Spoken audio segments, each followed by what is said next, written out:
small, and then just they grew up there. But this whole area is very green and very lush.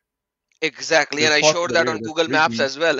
I showed that on Google Maps as well. It's brother Lloyd, like seriously, this small part of your video is insane.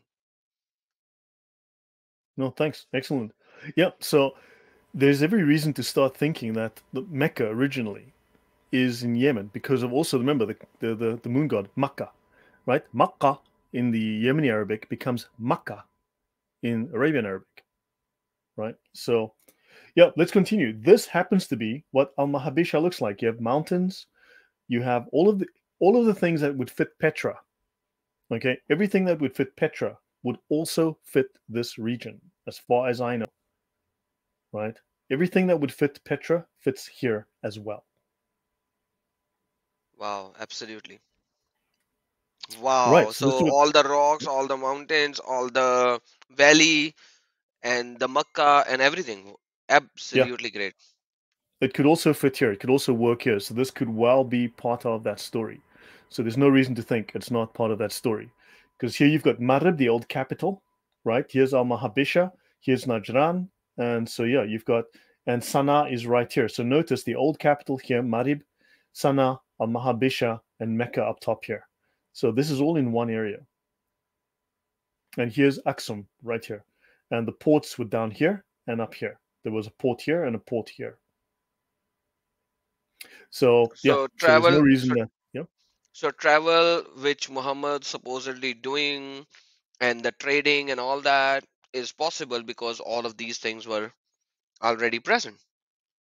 yeah, you had a port here at Asab, right? And you had another port. There was more elsewhere, but you had a major port right here. There was a second one. I don't have it on here, but I know there was a second one not far away. Crazy. Great. Thank you, brother. All right. So anyway, moving on. So now let's look at the accuracy of Ptolemy's map. Let's look at the accuracy of the second century maps.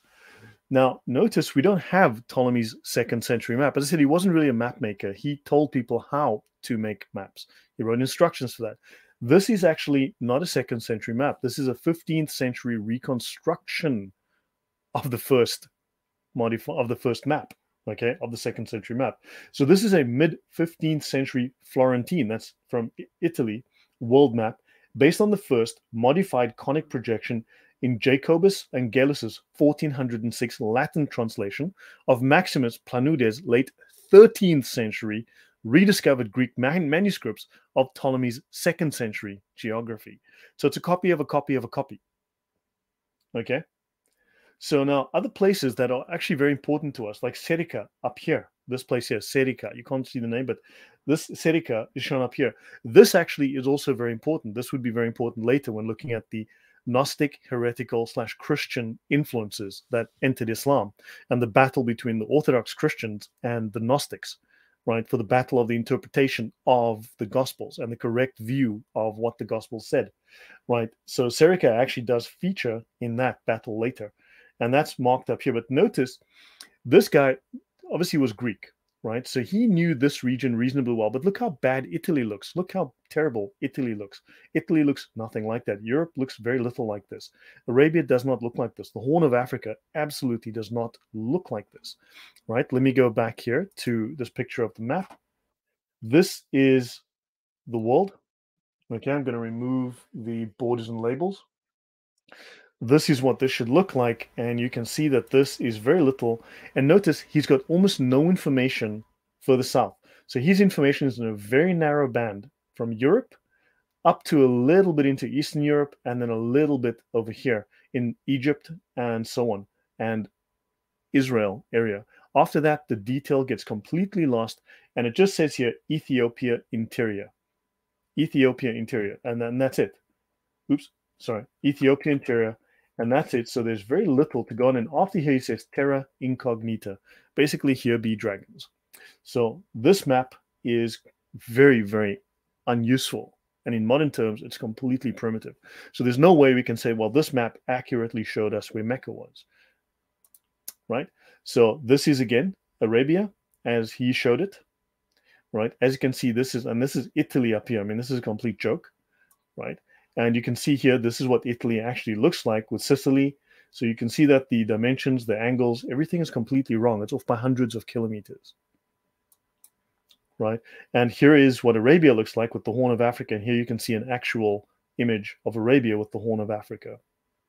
So we can see how deeply inaccurate these old maps were, that people say, no, but that's Mecca. It's on the map, on the second century map.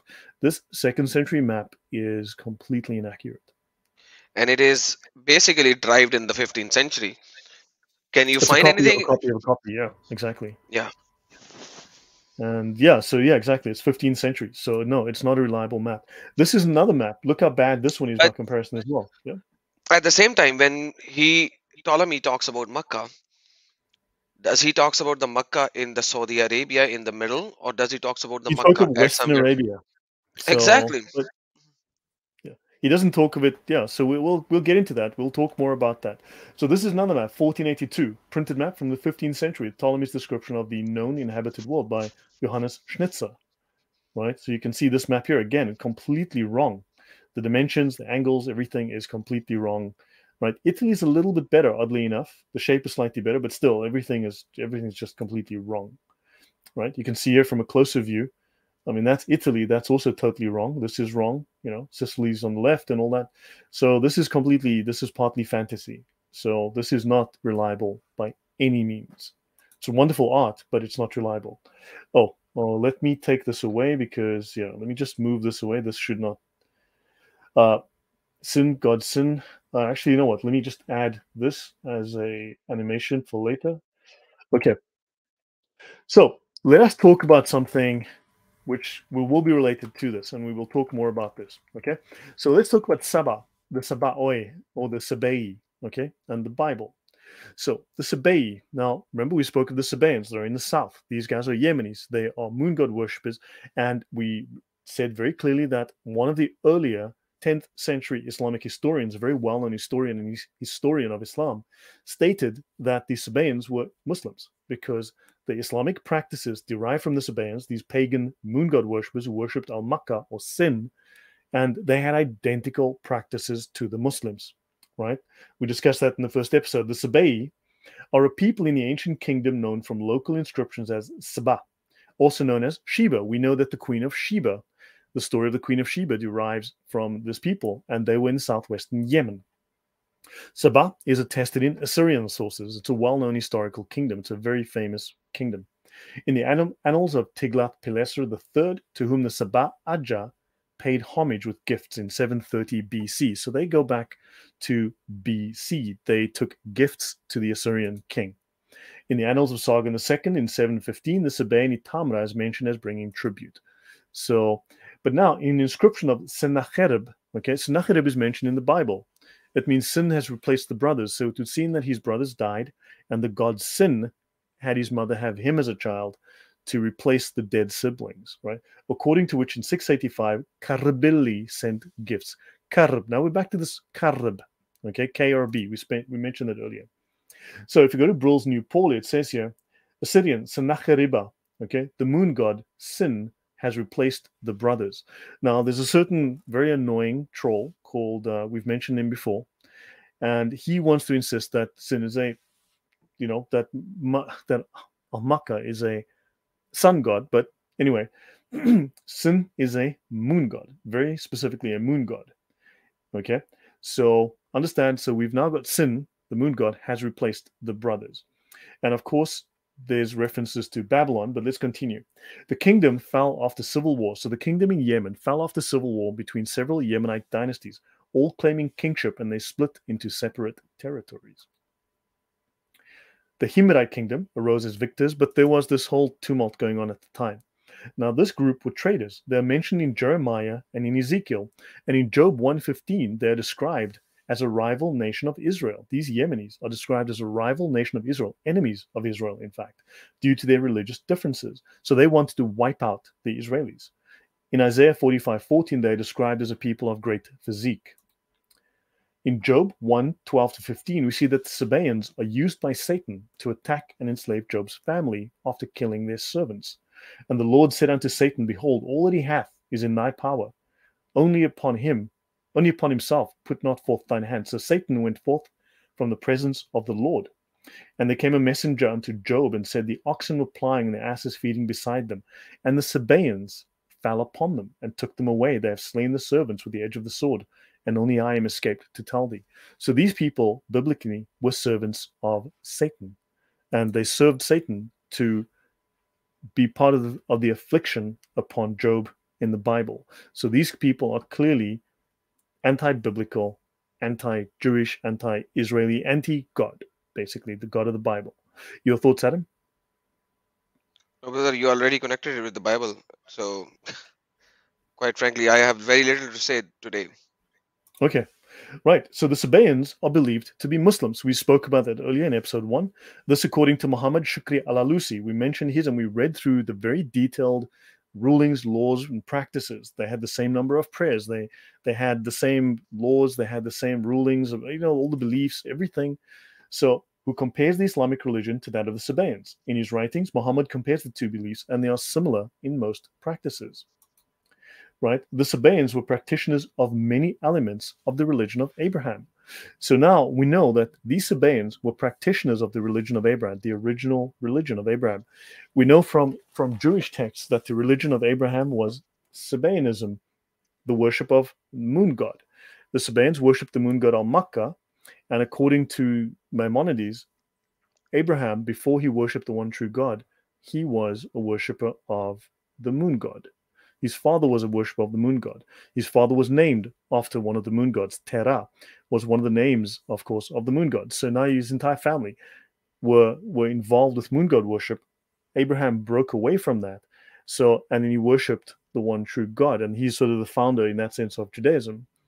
But before Judaism, remember, we also saw that Muhammad and his followers rejected Christianity, rejected Judaism. They wanted to know the original religion of Abraham, which we know was Sabaean moon god worship, which was based on, derived from Babylonian paganism, worship of the moon god Sin.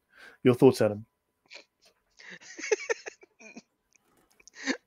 No, Yeah, checkmate, right? Checkmate. yeah, that's the end of it. I have done like 3 videos already on Islam is not an Abrahamic religion. I was Yep. stupid. I was stupid to make that video. I should have said Islam is an Abrahamic religion, but not the one that you believe to be the Christians and the Jews. Yeah. Yeah. Yeah, exactly. Exactly. So I just want to mention there's a comment here from Reason Dawn says, thanks for that. Bochart stupidly thought Mecca was a Phoenician colony. Okay, so there's more to the story. The Phoenicians occasionally named a city the Great Something. Somehow his name derivation was retained, even though the theory was rejected as dumb. Yeah, I mean, no one accepts his theory. Um, so yeah, so that Muslim historian was not too bright. Let me claim these pagans were basically Muslims. I don't see any problem here. Yeah, these moon god worshippers who worship the Babylonian moon god. So yeah, interesting stuff. So let's continue, right? Let me just, by the way, let me just do something here, just so you know. I have all of these references in my notes. I typically have all of these references, right? I will drop this one right in the chat just so you guys can go and find it for yourselves. Okay, there we go. Done And that. we did that in part 1 as well. That Abraham's religion was Hanif, and Hanif is Alamiya is also saying he's Hanif, and that's all in part 1. Yes, correct. So you see, all of this is connected. It's not like it's one small fact. It's all of these things are related. They're all connected. They're all part of the same story, and they tie together. So let's continue. Okay, so now we know the moon god Sin. We are familiar with that. Now notice the deity Sin is also known as Nana in Sumerian, and is the Mesopotamian god of the moon and also the god of wisdom, the Hikmah. Okay, is also the god of the Hikmah. And the Hanif were pagans. Don't forget, the word Hanif means pagan. They insisted, the Christians called them Hanif. The Jews called them Hanif, saying, you are pagans, you are heathens. The Muslims insist that they are Hanif. In fact, Allah says he is Hanifan, right? So Allah is a Yes. Hanif. The Muslims are Hanif. And the Muslims will insist that we're Hanif. We're the original religion, but they were calling all of the pagans Hanif. The Muslims would insist that the pagans are Hanif, meaning pagans, but they would use the very same name for themselves, which makes absolutely no sense. So, Sabaeans, okay? Sabaeans carried out trade by land and by sea, leading to massive growth from the 18th century BC onwards, so nearly 2,000 years before the birth of Christ. They established colonies along the Red Sea and in Ethiopia. They had extremely lucrative spice trade, especially frankincense and myrrh, and they lived in the land of Sheba as regional monarchies. The first king was the Karab. Again, we get to the Karab, K-R-B, Al-Bayin. Okay, El again is one of the names for God. This was the early name of sin until God came along, Yahweh came and said, "That is my name." Right? Pardon me. He instructed Abraham that this name belongs to me. I am El, not these false gods. Right? Karab al-Bayin, ruling during 700 to 800 BC. Now notice we've got Karab el, Karibal, Karab al, Baal. See, here we have Baal, Karabal. Right? Hmm. We'll continue. You'll see this come up in our. So, Karibi Ilu, okay, Karibi Ilu. Earlier we had Karibilu, now it's Karibi Ilu, was a Mukarib of the Sabah, okay, was a Mukarib of Sheba who reigned in 700 to 680 BC. The name in Akkadian matches Karab al Bayin in Sabaean, which is combined of Karib and El, which means one who carries out the instructions of El, and Bin, one who removes punishment. Now notice Karib, one who carries out the instructions. Okay. Later on, this word becomes mukarib, mukarib, makarib. Okay. Mu is very, very similar to this term here, one who carries out the instructions of El. Mu is one who is a servant of, one who does. Mu is the Islamic prefix that says Muhammadan is one who follows Hamad, right? It's a prefix that says, I do what comes in the next word, right? So that's all related. So Karabal, one who carries out the instructions of El, the god El. So he's the Karab. He is, in other words, he's a priest king.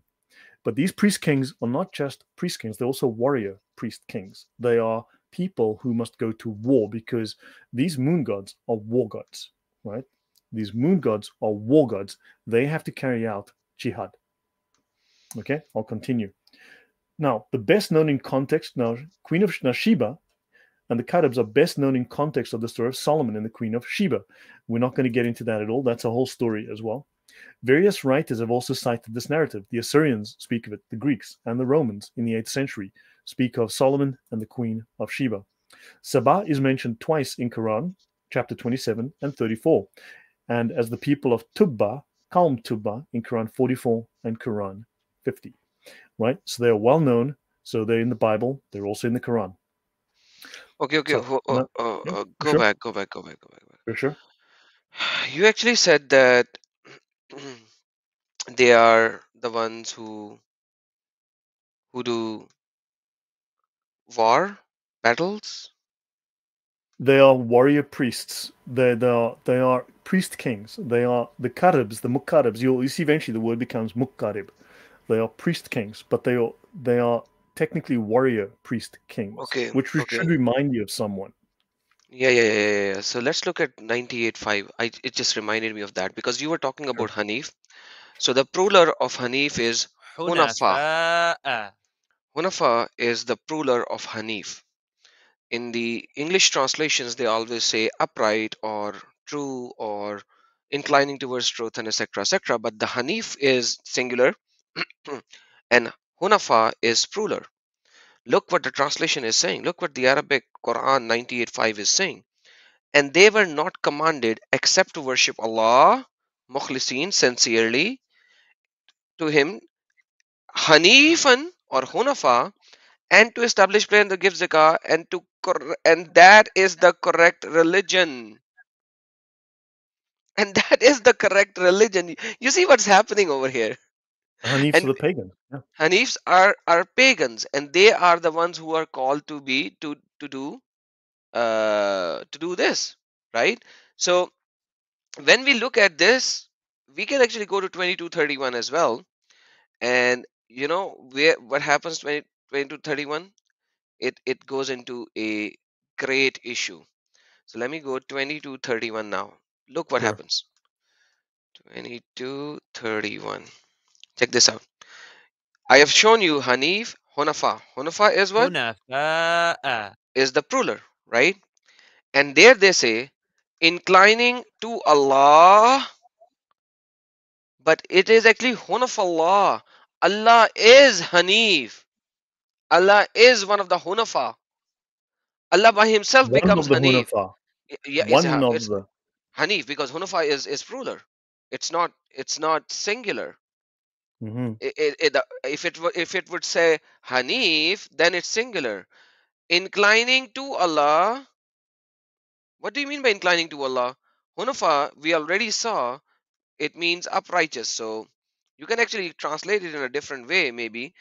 But it says Hunafa Allah, right? Let me go and do tooltip. Here it says being upright. So why do you translate it as being upright now? Just say uprights. Uprights Allah to Allah, right? So, man, not associating with Him, and he who associates with Allah, it is as though he had fallen from the sky and was scratched, and the birds, etc., etc., etc.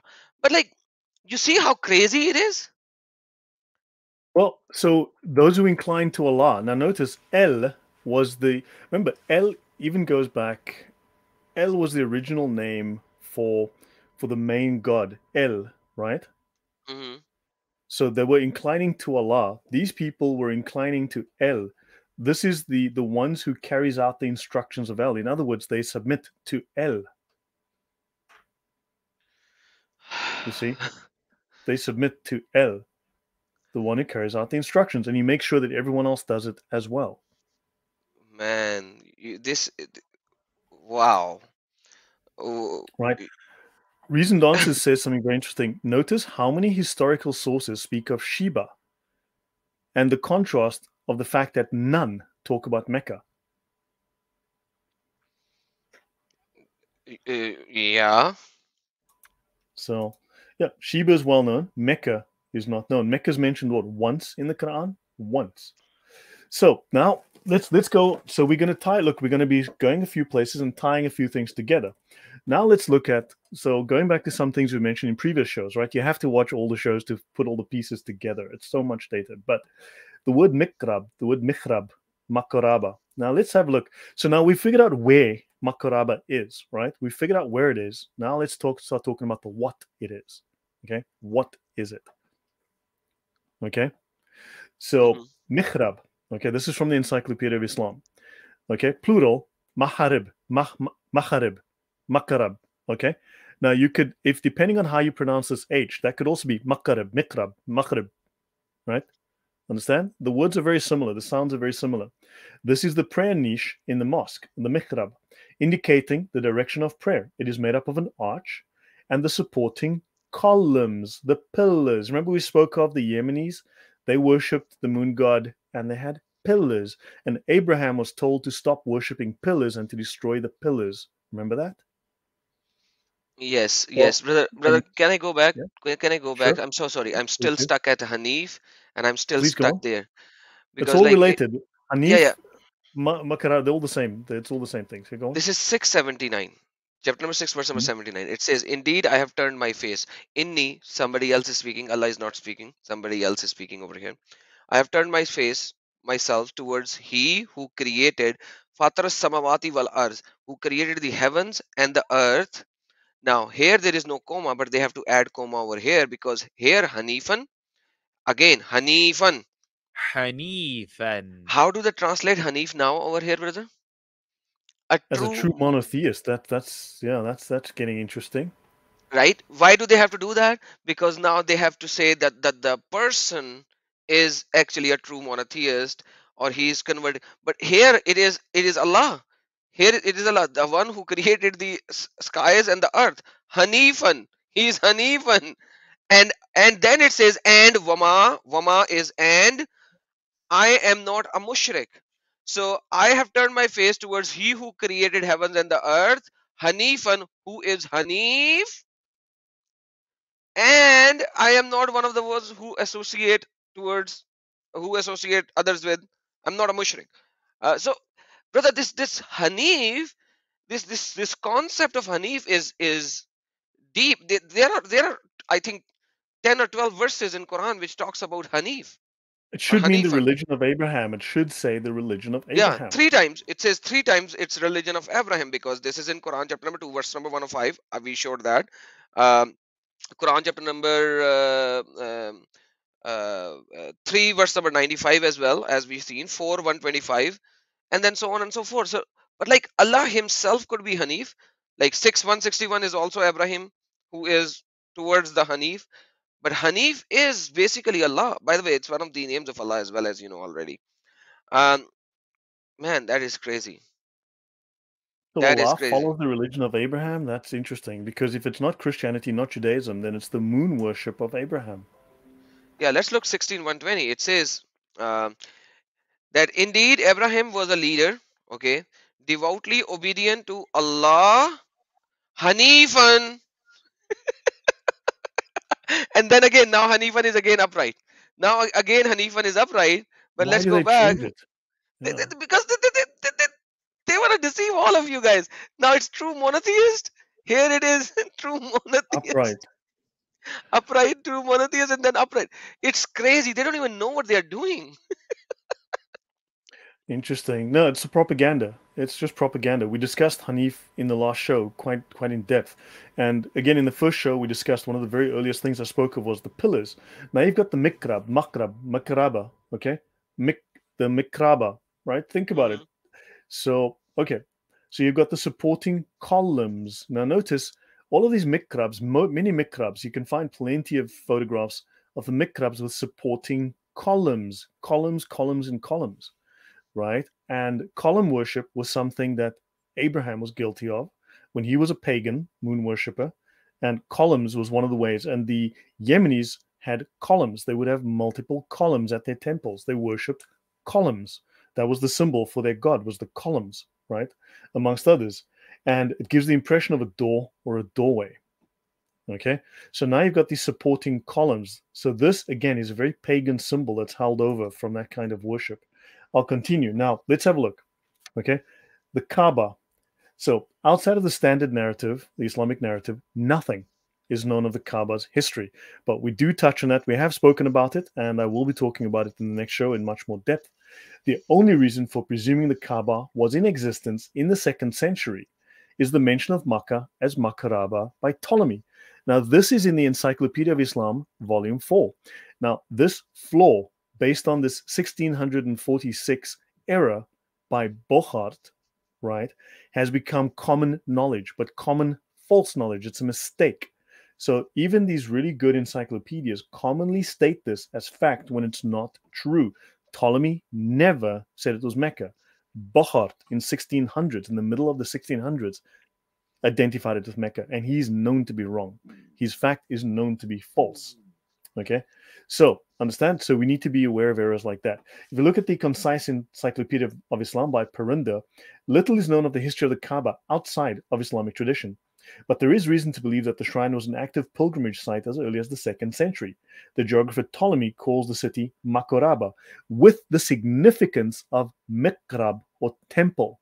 Now, notice the mikrab, right, with the columns happen to be in Yemen because this is where the major temples, the major Makkahs of the moon god al Makkah, right?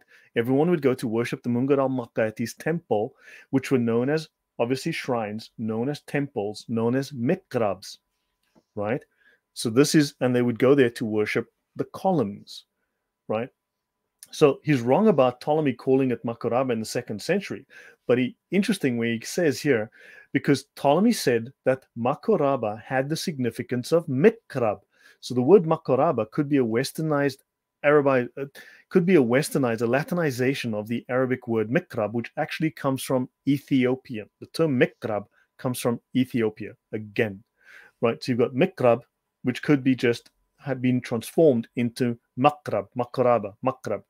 Right, so that there's a slight relationship between the words. Now, Mecca is known to the ancient geographies as Makaraba and to the Arabs as Makkah.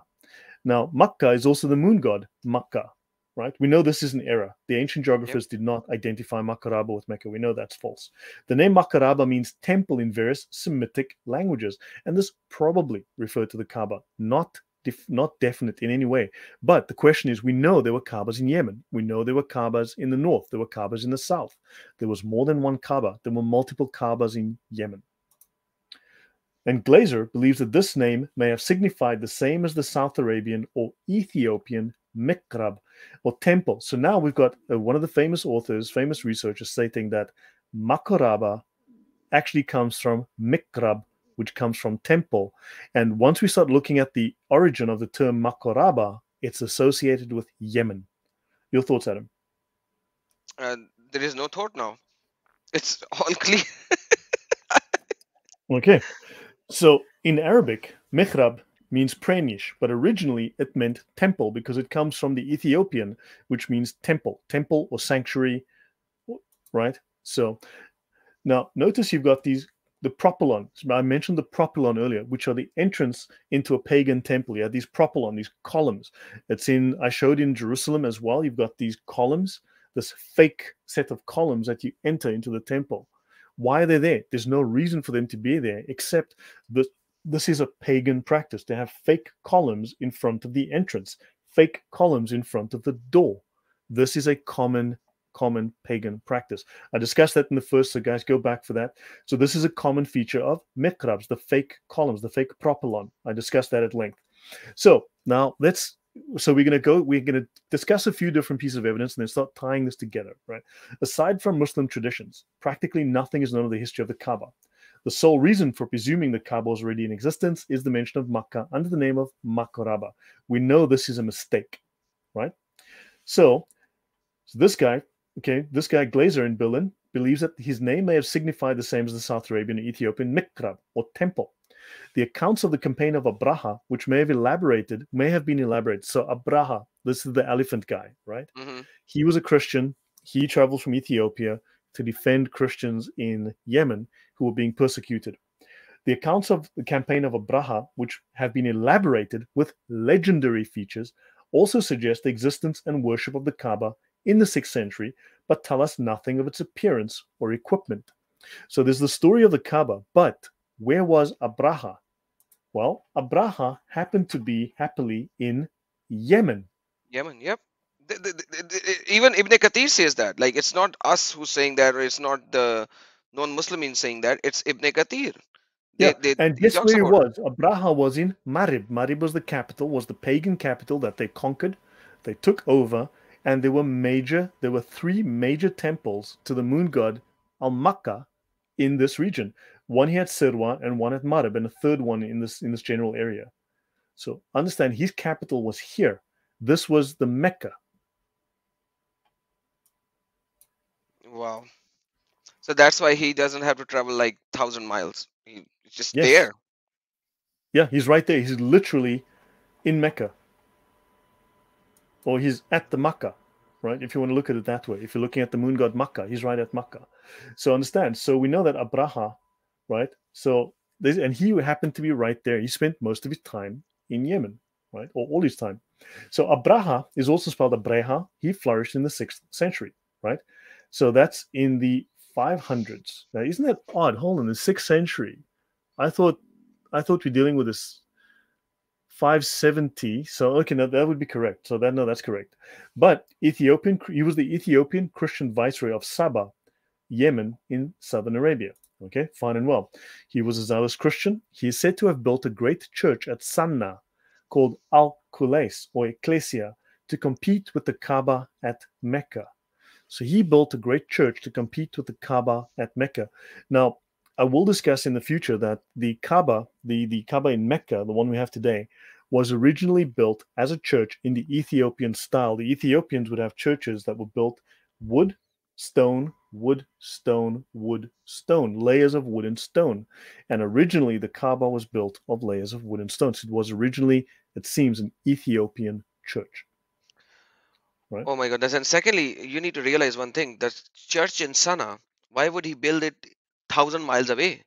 He has to build it somewhere close proximity. Otherwise, there is no purpose. So that That also tells us. Fair point, fair point. He's competing with it. Now notice, the main temple was here at Marib. Where was his capital? Marib. Where would he build his church to compete? In Marib. Exactly. So that's and so all of these things combinedly states and tells us that Makkah was not in Saudi Arabia. It was right here. Otherwise, like Yeah, imagine, brother, back in those days, we never had aeroplanes, we never had cars, we didn't had trains, we did not had anything like that. So that 1,000 kilometers could be traveled in a day. Like it's yeah, not possible. So even if you have a car, 1,000 kilometers is still pretty far away. You know, you still need a day to drive 1,000 kilometers. yeah. Now, if So he built a church to compete, he remember he supposedly never got into Mecca. mhm. So how did he Supposedly, build a church there? interesting. So Yeah, yeah, you're right. Sorry, I interrupted you. Go on, please. You were saying about cause not having. Yeah, yeah, because like there's no purpose of building something as a competition if nobody can actually come there from that place.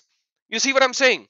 You have to build it in such a way it is far enough yet not too far enough. So people could come and visit, yet they do not have to travel maybe a 30 days um, and up to their death kind of a travel if they are traveling through the desert. You see? right.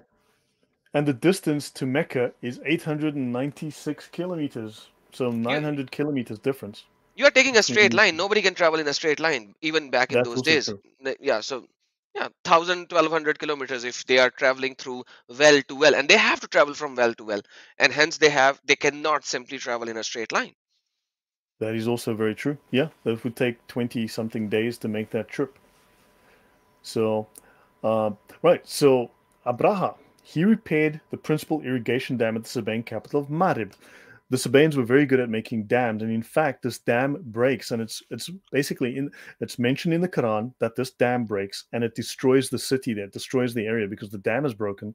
They have no water. It destroys so much of the land, and they leave, and this is attributed to Allah punishing them in the Quran. Abraha is chiefly famous for the supposed military expedition that he led north against the city of Mecca in the same year as Muhammad's birth. But notice, he did conquer Yemen. He was sent from Ethiopia. He did go to the temples of Al Makkah and he did conquer the city, right? Hmm. So, in the same year as Muhammad's birth, about 570. Now, if you speak with Mal, if you watch one of his shows on Abraha, Abraha apparently died in 550. So, if he died in 550, how did he go and conquer Mecca in 570? Though it was supported by elephants, the expedition failed, and Muslims believe that Mecca escaped capture only through a miracle.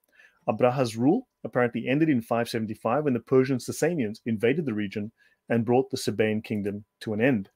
Now, outside of later Islamic tradition, there is no mention, none, of Abraha's expedition, including from Abraha's own writings. There is, Okay, that's like that's just funny, man. I'm so sorry. I should have muted before laughing.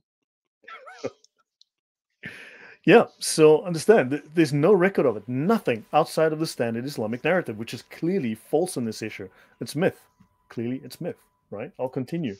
So, African war elephants had not been used. This is proper historical research, right? African war elephants had not been used in the region for over 600 years.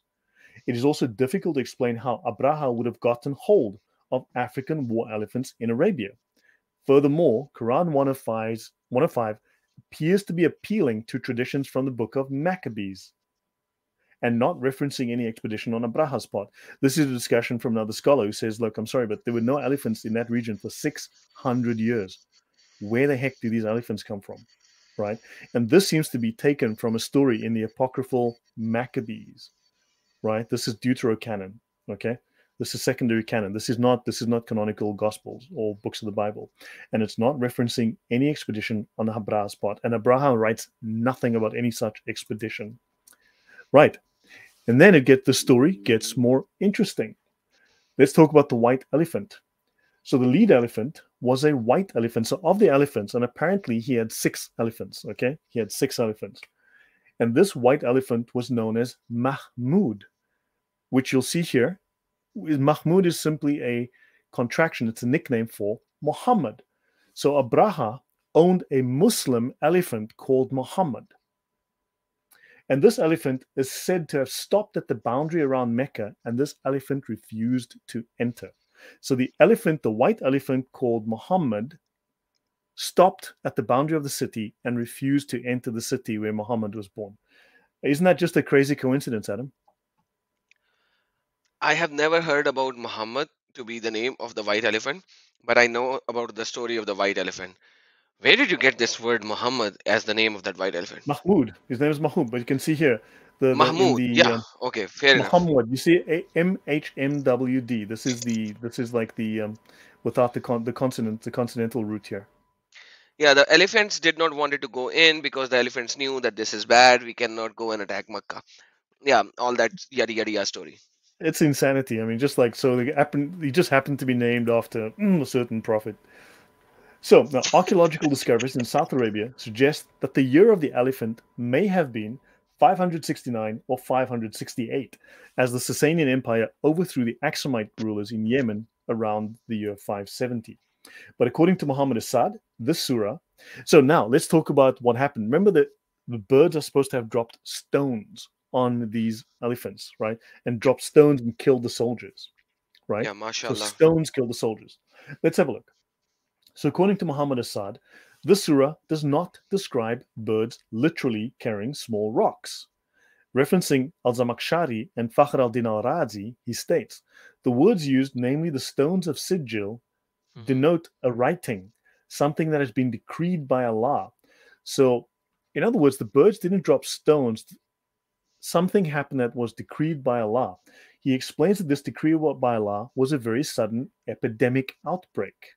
So, what stopped Abraha's army was not stones dropped by birds, but apparently an epidemic disease, which, according to Ibn Ishaq, caused fever called haspa and smallpox, judari. Assad concludes, points to the fact that the stone hard blows of chastisement preordained were a sudden, virulent epidemic due to the fact that the word for fever, haspa, primarily means pelting or smiting with stones. Apparently, the same is common in Urdu. Apparently, within the Hindus' discussions, there's also that same. So, in the famous Arabic dictionary Al Qamus by Al Faruzbadi, the word ta'ir can denote any flying creature with a bird or insect. And so, okay, so never mind that too much. Okay. Okay. But Okay. so Okay. now, according to different sources, they got sick. They weren't pelted by birds, literally with stones. Okay. So who is writing this information? Let me see. I don't have the blah blah blah. I need to double check that, but let me see Okay. if I can find that for you. So while you can find that, let me show what it says in Quran for this. This is Quran, not even Hadith or anything. This is what Quran is saying. Alam tara kayfa fa'ala rabbuka bi ashabil fil. Have you not considered how your Lord dealt with the companions of the elephant? Alam yaj'al kaidahum fi tazlil. Did he not make their plans into misguidance? وَأَرْسَلَ عَلَيْهِمْ طَيْرًا أَبَابِيلَ. So now this is absolutely clear. He sent against them flocks of birds. طَيْرًا أَبَابِيل. It is absolutely 120, So 150, flying 160, birds. 5,000% clear. Tayr means birds. Ababil, flocks. Okay. Tayran ababil. Tarmihim bihijaratim min sijil. Striking them. Tarmim, they're like throwing at them, right? Bihijaratim, stones after stones, which are made of baked clay. Okay. So Yeah, it says these here are in the, the encyclopedia of the Quran. It says here baked clay or earthenware. Yeah. yeah, because this is the same word Allah used when Allah destroyed the city of Sodom and Gomorrah, and Allah sent the baked clay from the sky as well upon them. But like this is like when Muslim scholars do not understand how to interpret this. That's why I asked you who said that, and if it is a So I'm Muslim just finding scholar, the then reference. But other scholars, for instance, interpreted sigil as hardened lava. once Okay, again some has baked clay. So specified hardened lava is hardened also, lava. once Yep. again, brother, baked clay, something which is baked, so it has to be warm at some time. And yes, certain scholars say sigil is hardened lava because when the word baked clay, how can you bake a clay, right? So it might be a molten lava pieces that the bird picked up and threw. But once again, it it cannot be a disease, brother. I don't know who I wrote know, that, no, but agreed. But no, notice it says then ingeniously. It says here, okay, the expeditions. let me It show your says here. screen. Hold on, Ah, there's okay. your screen. So this is in the encyclopedia of the Quran. He says Then ingeniously but most implausibly, he connects sigil with sigil, a word which means a scroll, see scrolls, a written decree, and renders the passage, thus he let loose upon them great swarms of flying creatures. But here you've got scroll. So now you've got like a third interpretation where sigil becomes sigil, a word which means a scroll. So a writing by Allah. So they were killed by a writing from Allah, by a disease, right? Now, why that's No, no. interesting. So the reason Does he, brother? I cannot see that. Does he explicitly say a disease? Because the writing of Allah could be the decree of Allah, which is the an takdir of Allah. insect-borne disease. So look, an insect-borne disease, right? Now, Wow. I want to bring this up because now this guy says ta'ir can denote any flying creature with a bird Yeah. or insect. So it Any doesn't flying. state apparently. Yep. But like any flying does not means that they were coming like but like you see there's multiple problems over here. Tair in the Arabic is anything flying as a bird. If an insect can flying as a bird, can it be called tair? Difficult, but can be, right? Depending Right. on you're going into classical Arabic. But Yeah. once again, Now the reason I why bring this up, so here's the reason I bring this up. I'm going to Mhm. skip ahead to something that I Okay, was going to do much later, but this is the sorry. reason I bring this up. Okay. So Abraha or alias Gallus. Okay. Hmm. So short version. In 24 BC, the Roman governor of Egypt decides to invade Yemen. Okay. So he takes like 11,000 soldiers and he decides to sail down there. And what happened is, unfortunately, there's some sort of accident and his ships go ship or get shipwrecked. Right. So Okay. they are forced to walk down the coast of Arabia all the way to Yemen. Right. They get towards the capital of Yemen, but what happens is they stop outside. They never quite get to the capital. They're forced to stop outside. And what stops them? Disease. Oh. You see? Oh. So Yeah. somebody at a later time took some narratives like this and put it in the interpretation to make sense of the stupidity of Quran. Right. That makes sense. This is what I'm kind of leading towards. So the thing is, he had 11,000, 10,000, 11,000 men. They walked down the coast. Now he had a very very famous historian, a very famous Roman historian with him, a man called Strabo. Okay, very famous historian called Strabo. Strabo wrote an account of what happened, and what is very very interesting is that Strabo and all of these records of this event never once mentioned a place called Mecca. Never once. They only speak of Yemen.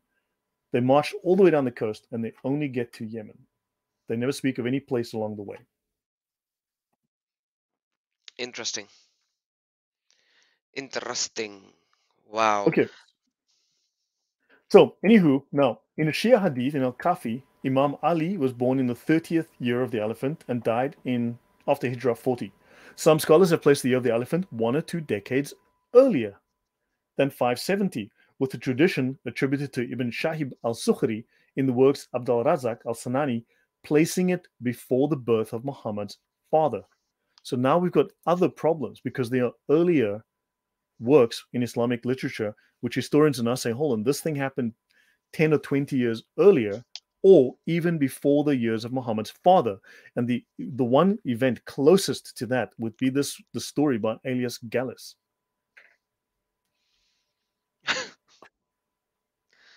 Man, how So much of these? That's why nobody is able to find the exact origin of Islam because they have stolen so many things from so many places and distorted so many things. And that is why, even if you look at any Islamic scholar for any history of Islam, they do not agree. They always disagree with almost everything because correct. Does they you don't know understand the Jack. confusion? Even they don't know. Even they're confused. Crazy. Right. So I was just curious about like why did they bring up this epidemic outbreak illness, right? So when you start so anywho, let's move on. So I wanted to sort of pitch that and say, look, there's the story about Elias Gallus that comes later. Okay, so now let's look at Haram. Okay, let's look at Al Masjid Al Haram. Haram among the Bedouin, a sacred area around a shrine, a place where a holy power manifests itself. Encyclopedia of Islam, right? They've got multiple references here, volume 1, page 892b, volume 3, and so on. And they also mention the sacred territory of Mecca. Now, what's interesting is that so the Haram is Mecca, right? However, Al Haramain are the two holy places, usually Mecca and Medina, but occasionally Jerusalem and Hebron. So the holy places of Islam are not just Mecca and Medina, oddly enough, but they also, for some reason, include Jerusalem and Hebron. Hebron is where Abraham died. So Al Haramain, generally people would think of Jerusalem and Hebron.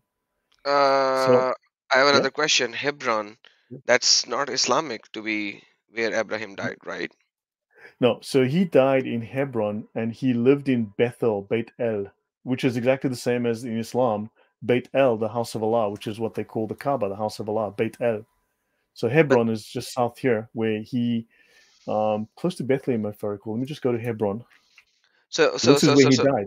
so what Yeah. you're saying is that in the Islamic scripture, because I have not studied Hebron in the Islamic narratives, at least in the earlier ones. So basically, if we believe that, then Abraham did travel 1200 kilometers to Makkah. Yeah, he supposedly traveled from Hebron all the way to Makkah, exactly 1,200 Oh kilometers, man. and back in the same day. Which is why they had to, which is why the scholars had to invent the story of the Burak for Abraham to explain how he went 2,400 kilometers in one day. That's why the earlier Wow. stories of Burak all are to do with Abraham, and only much later do they deal with Muhammad and the Burak. Okay, I have some people who are saying that Sure. there's a problem with the super chat and they are trying to send in super chat but they cannot. For example, Vivian just said that he sent a super chat but I can't see it, and the account was showing, his account was showing.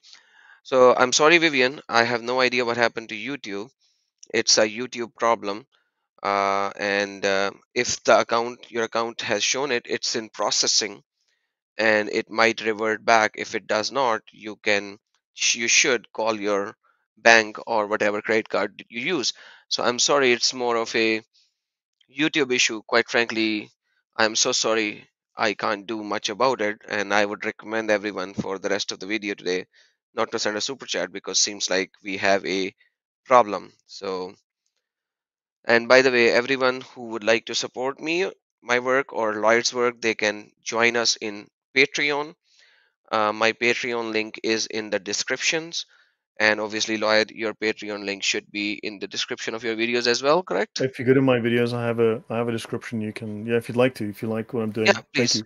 Please Yeah. share that over here if you have it, because people are trying to support but apparently they cannot. So anybody who would like to support me, they can join my Patreon. This is my Patreon. And if you would like to support Lloyd, because in these sessions it's all Lloyd brothers. I'm just a supporter. You know, Batman has a Robin. I'm acting as a Robin. So yeah, so all of you who would like to support, they can use the Patreon. And apparently something is a problem at YouTube side. I hope they'll fix it within a couple of hours, but maybe not today. That maybe not they can do it right now. So I don't know what is going on. Yeah.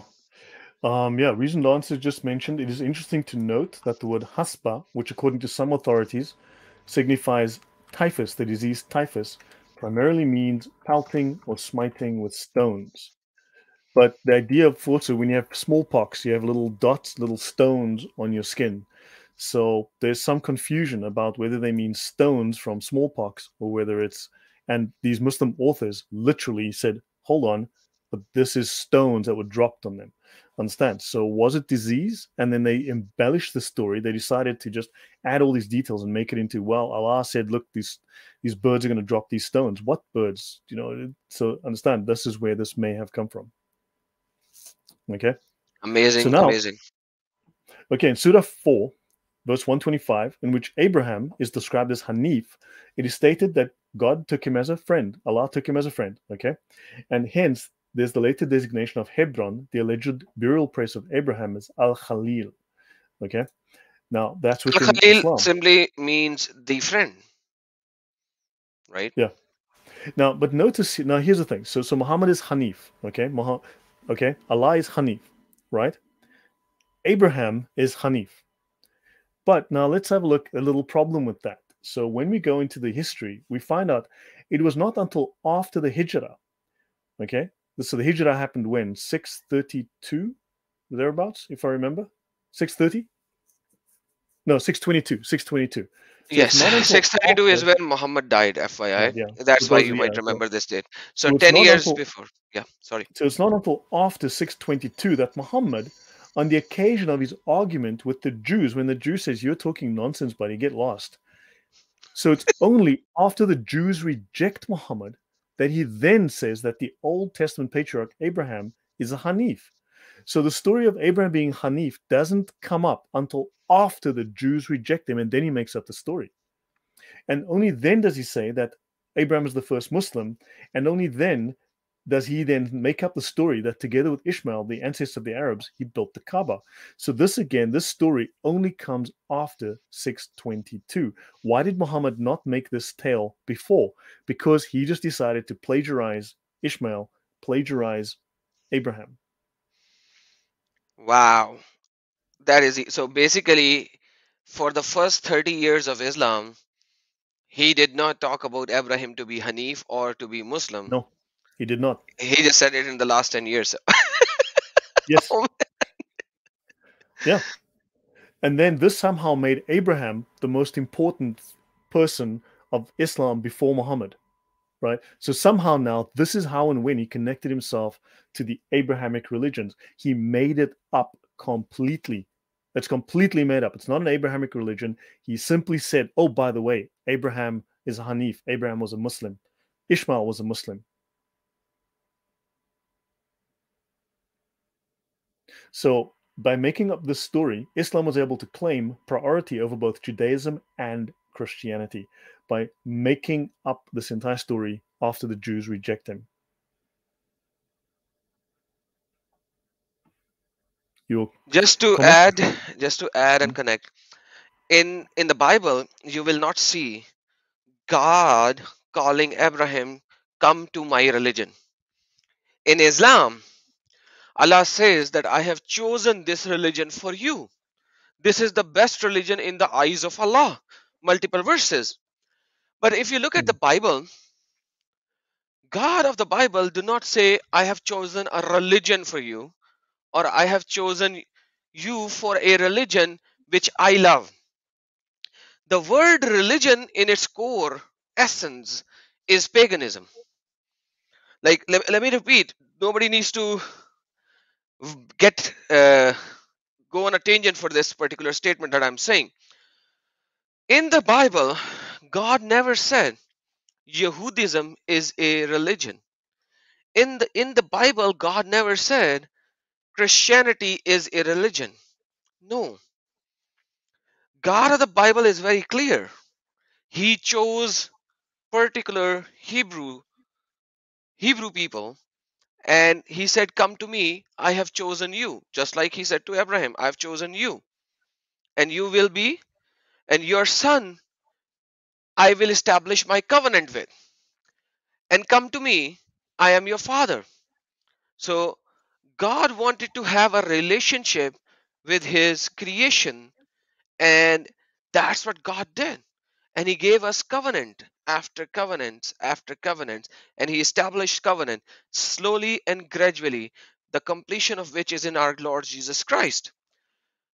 And then Muhammad came up and he ignored everything else, and he said, go to the religion of Abraham. But Abraham had a religion before God chose him. That religion was a Hanif, which is a pagan religion, and the word religion in its core is pagan. You see what I'm saying? I hope you understand what I'm saying. No, that's. I think that's all. I think we've made it very clear that Abraham was originally a pagan, a Sabaean, a moon worshipping pagan, right? And this same moon worshipping paganism is what Islam adopted as its root, right? Where they get many of their practices from. And Muhammad, according to the researcher, according to the development of the Quran, only adopted Abraham after the Jews rejected him. so that he could then claim that Abraham was part of his lineage and that he was part of these growing religions. He made that up only very late. So yeah, so there we see that this is he just made it up. He just asserted it. There is no evidence. There is no proof. Understand? They just asserted it, and any evidence that Abraham was a Muslim is manufactured after the fact. Absolutely. By the way, we have a Muslim in the live chat who wants to debate, brother. I think we have done 90 minutes already on today's session. Would you like me to invite him up? I mean, look, you know that Islamic debate is purely just rhetoric, false rhetoric designed to deceive. I mean, if he's got questions, we can have a discussion. I always like to.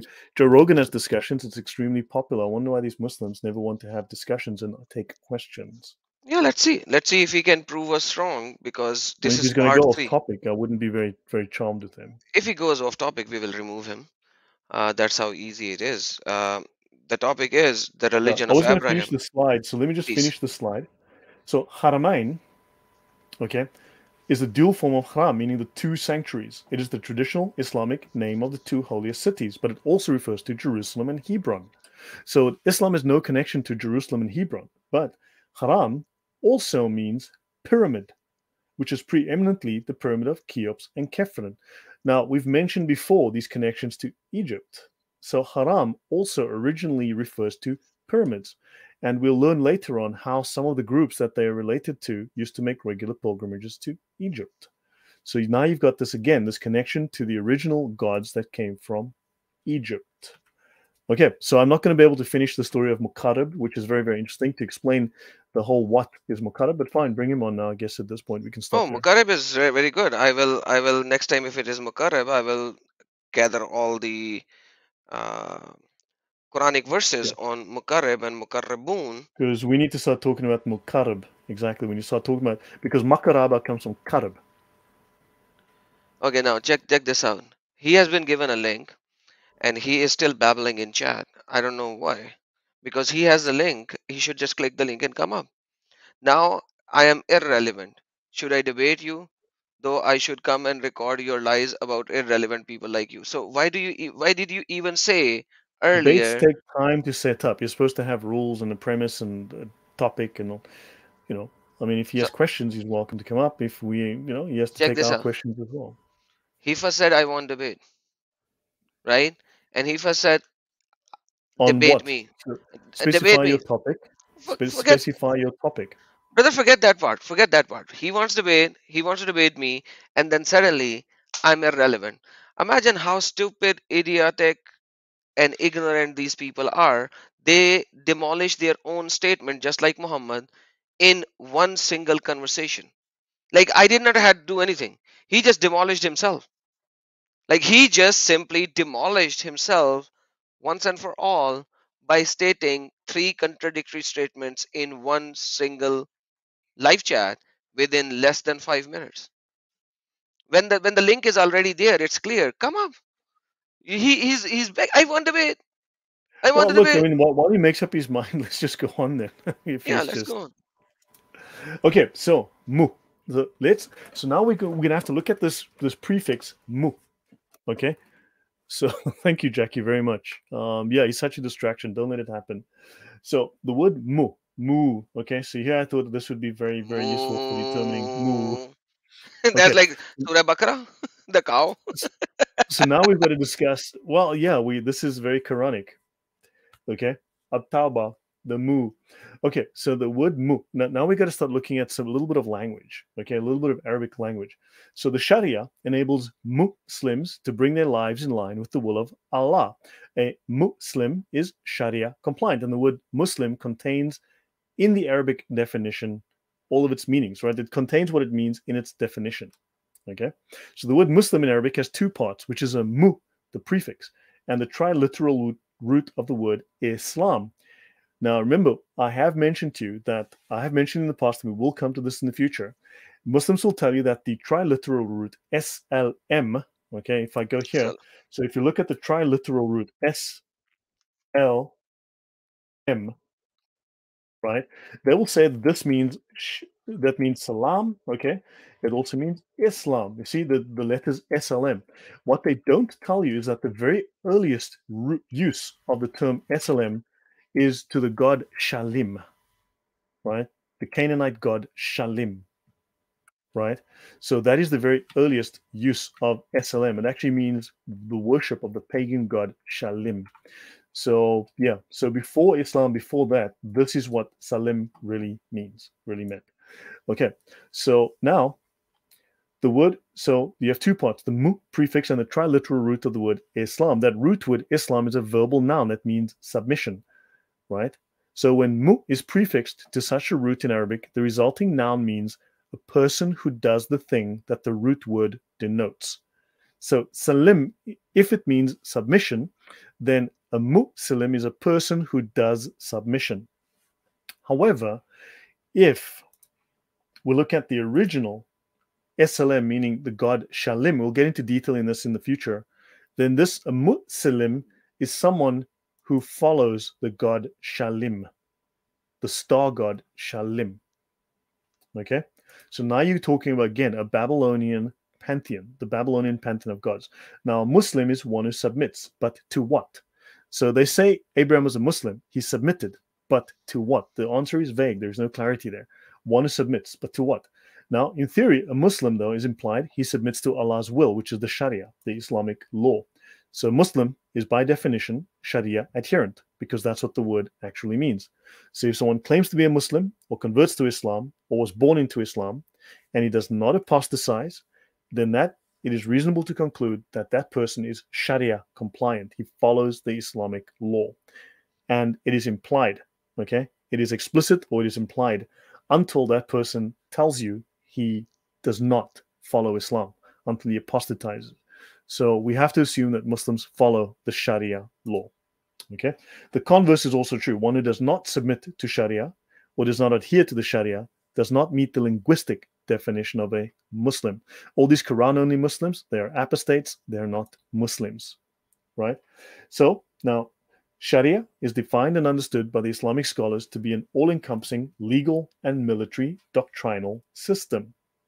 Now, what is interesting is that the Muqarribs also pushed a legal, doctrinal, military system.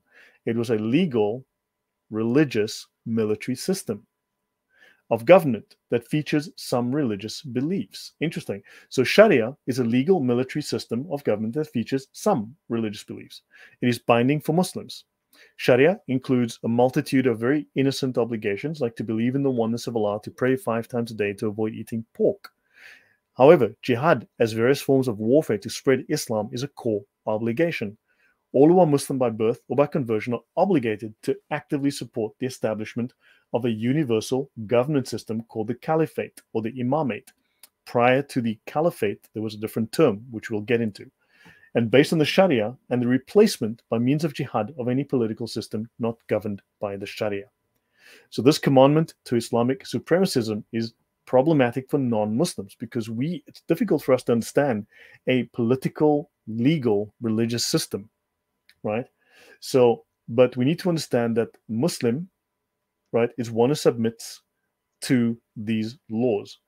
Okay, so I'm going to skip that. That's fine. So now let's get to makoraba. Brother, hold on a bit. Let me just Yep. show some people something right Sure. now. It's very important that sometimes we gotta do that. Mm, So this Ahmil guy, which is right now in the backstage, look what he is and who he is. So everyone be aware of these Muslimin. This is what they are in true sense. I'm not going to give him any stage, as you can see why. This is his name, brother. This is the nickname that he has. You don't have to proclaim and read it out, but this is his nickname. I tried to edit it myself because you can't see the full one. Adam, I would rather, and then dot dot dot because it was a big name. This is what he uh, F a kid, then debate a Jew. This is the kind of people that we these Muslims are and we are dealing with. This is what his nickname is. Now let me just show you what his real name is so that people will know in essence who these people are in reality. So I looked at his real name. This is his real name, guys. Danish Nasser.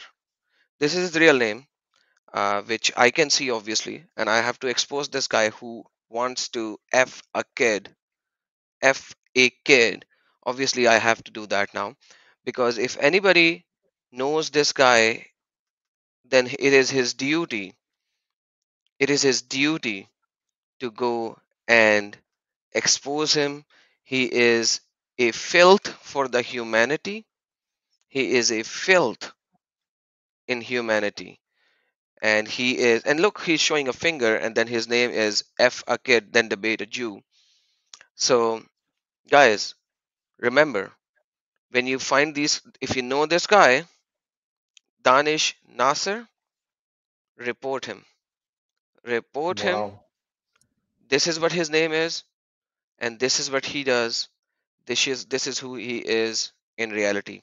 And my moderators, please ban block this guy from my channel once and for all.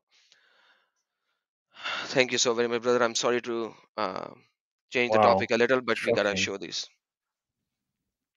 You can see what he wrote. Imagine that. That is shocking. Shocking.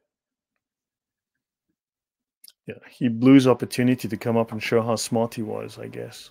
Like, he is not smart, as you can see from his name, the edited name that he did, and he's not smart that he thinks that I will not know who he is really if he comes up and do these kind of things. When you were speaking, he showed me a knife, a can opener, a bottle, and he showed me his fingers and all that, and he was doing that in the back end.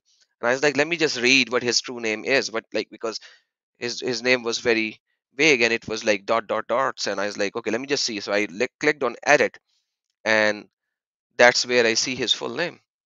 Imagine how dirty, filthy minded these son of mutas are. That's the reality of these people, man. Right. Yes, Yeah. brother, sorry about this distraction, please carry on. Now, look, I mean, this is Islam. Unfortunately, they're required to do this by the doctrine of commanding the right and forbidding the wrong. It requires them to do that. Apparently, yeah, it has been proven many times in our videos. Mm. No, there's the fundamental doctrine in Islam, for those who don't know, is called commanding the right and forbidding the wrong. What's the name in Arabic, Adam? uh Wannahi ani munkar. um Yeah. Um, so that is the fundamental doctrine within Islam. It's called commanding the right and forbidding the wrong. Actually, let me just go over here. I want to show you guys something since we are here now. So so this is the fundamental book Q, commanding the right, forbidding the wrong, page 713. So I'm just going to go there for a minute because I want to show you. This page 713. Here we go. okay, This is okay, the go up. fundamental Yeah. doctrine. Kitab bil ma'ruf wa nahi anil munkar. Yeah, al amr bil Okay, ma'ruf wa that's it. nahi Yeah. anil munkar. Right. So this is the fundamental doctrine. This is the most basic fundamental doctrine of Islam. Everything else within Islam hangs under this. Muslims have an obligation to command the right. It is a communal obligation, and there are levels. Okay, and I will do this very quickly. But within Islam, this doctrine, jihad, is part and parcel. It falls under this obligation of commanding the right and forbidding the wrong. Don't forget that commanding the right does not just mean that it's an obligation upon Muslims. It is also an obligation for Muslims to make non-Muslims, that means you who are not or a non-Muslim, to follow the Sharia, to do what they say. Non-Muslims are also required under this law, this Islamic law, to follow Islam, to follow the Sharia. So notice here, this is the set of levels.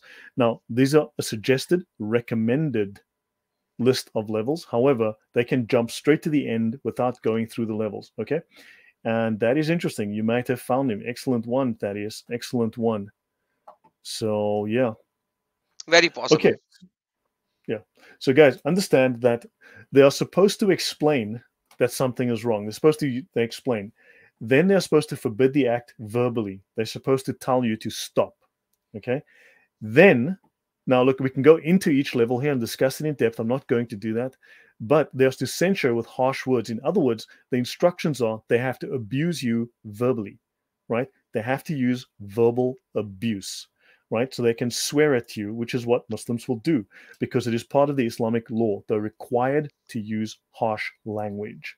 Then they can right the wrong by hand. In other words, they can kick, break, or hit. They can hit you, slap you, punch you, kick you, or break things. Then notice it's odd. Intimidation only comes after because this is where you are going to threaten them with far more severe punishment. Then Muslims are required to assault that individual. And if that doesn't work, they must get weapons. They must use force of arms. This is part of the Sharia law. This is why Sharia is something that they hide because it teaches them to use violence. And don't forget, they don't have to go step one, step two, step three. They can start here and finish here. They don't have to go in this particular order. These are just suggestions. Okay, Yeah, I'll and leave that at that. no, no, you don't have to leave it at that. Let me fix that 110% that whatever you are saying is 110% correct because this is everywhere in Islam. I'm going to show you Mhm. one of the hadiths and then I'm going to show you something else as well. There you go, brother. Share my screen. And as you said, this is something that they cannot follow in sequence. You're absolutely right. Why? Because check this out. I heard the Messenger of Allah say, whoever of you sees an evil. Now here evil is not an evil. It says man ra'yal munkaran munkar. And as you can see as well, go to your slide, the first page, the kitab, Let me just bring it back the up. same Uh, one, the title of the kitab, here. title of yeah, zoom in. Amar bil maruf wa nahi anil munkar, munkaran, right? Munkiran, okay, the same. So let him change it with his hand. So the first thing is hand, brother. And if he is not able to do it, then with his tongue. And if he is not able to do so, then with his heart. So, brother, actually, in reality, hand comes first. Yes. So, so words comes later because you are not able to do it with your hand. That's where the words come in. And then the weakest of the faith is that you cannot do it with your hand, neither you can do it with your tongue. So you think of it as a bad, that he is bad with your heart. By the way, just to let you know how these people deceive, the Islamic people deceive, that they can deceive your president as well. I'm going to show you a Yeah. clip of Joe Biden who actually used this hadith, which is the hadith of the jihad. This is not in one location, it is in many locations. As you can see, this is in many locations. This is in Riyadus Salihin, this is in Sahih Muslim, this is Yeah. in Ibn Majah. It is everywhere because this is the hadith of jihad. Yeah. Jihad No, that no, you have that to. hadith is actually referenced when you go into the text of the Sharia. It's actually referenced and then it's expanded over like 20 or 30 pages to explain exactly what it means. So you don't just have the hadith, they go into a lot of detail to explain exactly how to abuse, how to beat, how to attack, how to hurt, when, what, how, who. And let me show you now Joe Biden and what he Mm. proclaimed, that he got deceived by these Muslims as well. Just watch him. Hadith from the Prophet Muhammad instructs, whomever among you sees a wrong, let him change it with his hand. If he is not able, then with his tongue. If he is not able, then with his heart. So he just proclaimed this hadith, which is the hadith of jihad, a fight, right? So basically, according to Joe Biden, our president, your president of the United States, he just proclaimed what? That if somebody goes to a restaurant where alcoholic beverages are being sold and he orders an alcoholic beverage, a Muslim should go and punch him and break his glass and say, hey, you are doing something which is a munkar, a wrong thing. If he cannot do it with his hand, then he should say it from his mouth, saying, oh, stupid, idiot, demonic being, why are you drinking? And if he can't even do that, then he has to think in his heart that this guy is doing wrong. Let's take another example. A guy goes and he buys a car in interest. Everything is sold as in interest over here. So, according to the president and this hadith, which he was so ignorant about before he quoted this, all the Muslims should actually go and destroy each and every person who is selling cars on interest, houses on interest, all the credit cards on interest, alcoholic beverages on interest, or alcoholic beverages or pork. Everything. You have no idea what you. And what about the LGBT guys? Kick them.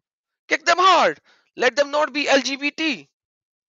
You know, And each and everything. Destroy the churches. Everything. Because according to Islam, Christians worship Jesus, who is just a human, yeah. a prophet. So Well, it all says the in the Christians are mushrik. Sharia that if a Muslim sees something wrong and does nothing, then that Muslim has sinned, There you and go. There you therefore go. they I'm must. showing your screen.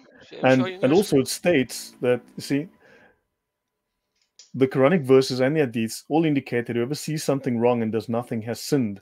And also, remember, some scholars have said you must have permission to do so, that is, to attack you, to assault you, to kill you, or hurt you from the caliph. And the Sharia states no, stipulating that there must be permission from the caliph is mere arbitrary opinion. This is not true. This is not the case. So they are happy and they're able to just carry out violence upon you. So that hadith is actually referenced right here, and then they go through a few dozen pages to explain exactly what they need to do. All the laws are explained here, what they need to do. So you see, you have to bear down on him with sharp, harsh words. You have to insult him, right? You can break things and so on, and there is no punishment upon you for doing so. But so maybe let's take the last few minutes and finish up with this, and I can try and finish at least one more slide. Yeah, yes, but before you start, I have the Yeah. same guy again. He is not really very sharp. You know why? He just created another account. He came in with another account, and this time around, his name was, "Hey, that was not my real name. This is my real name." Man, this guy is absolutely dumb, rather dumber than a dumber dumb. He thinks if he comes back again with a new name, with with the edited name saying, "Hey, my real name is this, not that," we will believe it because Sure. oh man, that is just crazy. These guys are idiots, man. These guys are really idiots. Oh, like what did he say? He said that is clear admission that previous one was his real name. Yeah, Danish Nasir. Now we know who you are, man. Too late, buddy. Too late. Please, brother, carry on. Sorry for the distraction. Yeah, crazy stuff. Okay, guys, so hopefully that was at least entertaining and also educational, learning about the Sharia. So, Makaraba is easily derived from Mukkariba. Makaraba, Mukkariba. This would just be a Latinization of this old Arabic, Yemeni Arabic name, right? The Mukkariba, okay, the Makaraba, the Mukkariba, the Makaraba, think, Makariba, Makaraba is a priest king, and they served the will of the Allah, Al Makkah. We know that the moon god Al Makkah was also known as Allah. So the name Allah goes back to 700 years, right, BC, right? So we know that from the coins that Al Makkah also happened to be Sin. So Al Makkah was the name of the moon god, the Babylonian moon god, Shin, right, was Sin. And he was also known as Allah, right? So the Mukarriba was a priest king who served Shin, was Sin, right? He served Al Makkah. So we're talking a priest king. Muhammad was effectively a priest king, and he's also a warrior priest king. So these Mukarribas were warrior priest king. So under Islam, what happened was they took the term caliphate and the khalifa. So Mukarriba became in Islam the khalifa, right?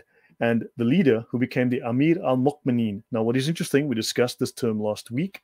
Before there were Muslims, before there was Islam, those people who became eventually a century or so later, 1 to 200 years later, who became Muslims, who worshipped Islam, they were the Muhajirun, right? And before that, they were also the al Mu'minin, right? They were just the believers. They were just the believers. And the term Amir goes well before Islam. It comes from Yemen as well.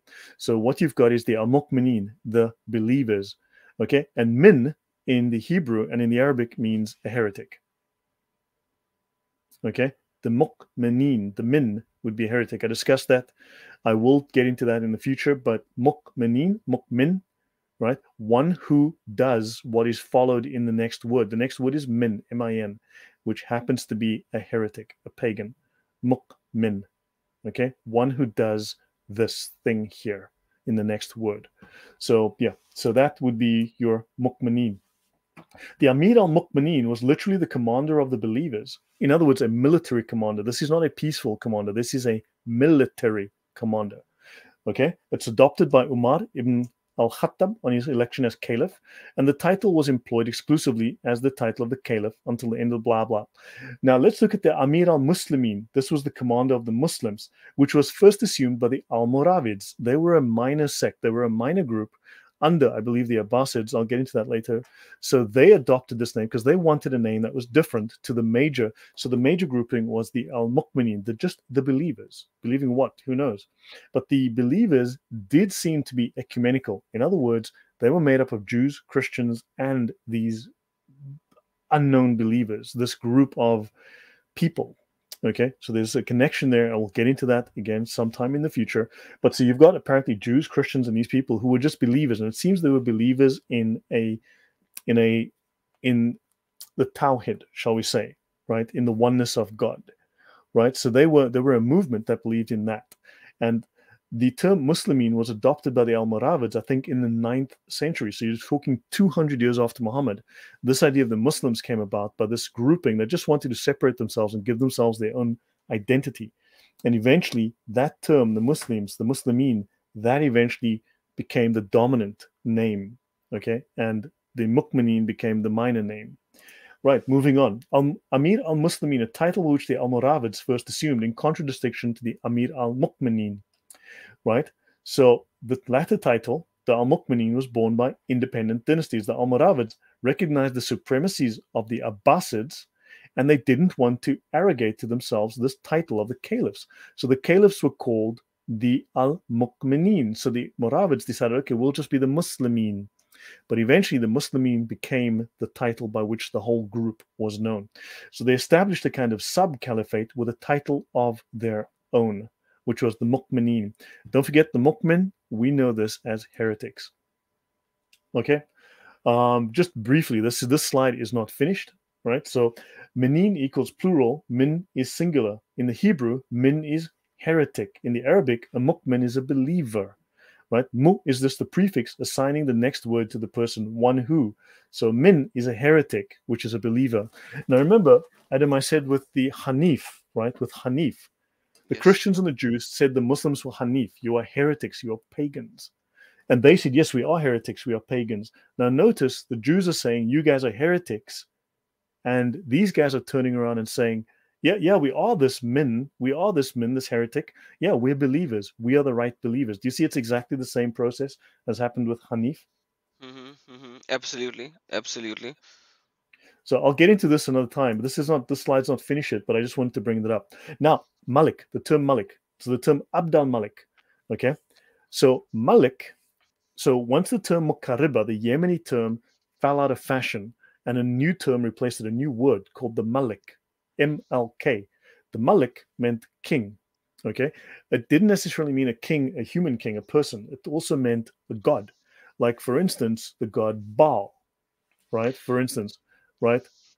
That would be the king. And so someone, the Abd al-Malik, the servant of the Malik. Abd al-Malik is a title. It is not a name. Okay, we hear this a lot, the term used, Abd al-Malik. You would be Abd al-Malik, for instance, if Adam was a Malik, he'd be the Abd al-Malik Adam. I would be the Abd al-Malik Lloyd. My name would be Slave, attached. yes, slave of the Malik, who is God. By the way, let me just let me not just agree but show you the proof. In Sure, Quran, sure. chapter number 1, it says, Alhamdulillahi Rabbil Alameen. All praises are for the Lord of of this universe. Ar-Rahman Ar-Rahim, Malik al-Yawmiddin. So there are two different readings of it. One reading is Malik al-Yawmiddin. The second reading is Malak al-Yawmiddin. According to Mhm. Tibri, it has to be according to Tibri, it has to be Malak al Yawmiddin, because the one who is the king by default is the owner, but the owner is not necessarily be the king, because the king can take the ownership of the guy who owns some land in his kingdom. So here the correct reading is Malak al Yawmiddin, not Malik al Yawmiddin. So in Quran chapter number 1, Allah is called Malik. That is why whenever you write the word Malik as your name, you have to say Abdul Malik, which means slave of Malik, means slave of Allah. Hence, I'm agreeing with you, brother, and showing you from the Quranic narrative that Malik Thank you. is basically God Yeah, no, of that's Islam. fantastic. You're always able to corroborate what I'm saying. So understand, Abdul Malik is not a name. I know Jay Smith does talk about Abdul Malik a lot. Abdul Malik is a title. It is not a name. So it would have been Abdul Malik Marwan, Abdul Malik John, Abdul Malik Sally, right? Hmm. Understand, but it replaced the term Mukarriba.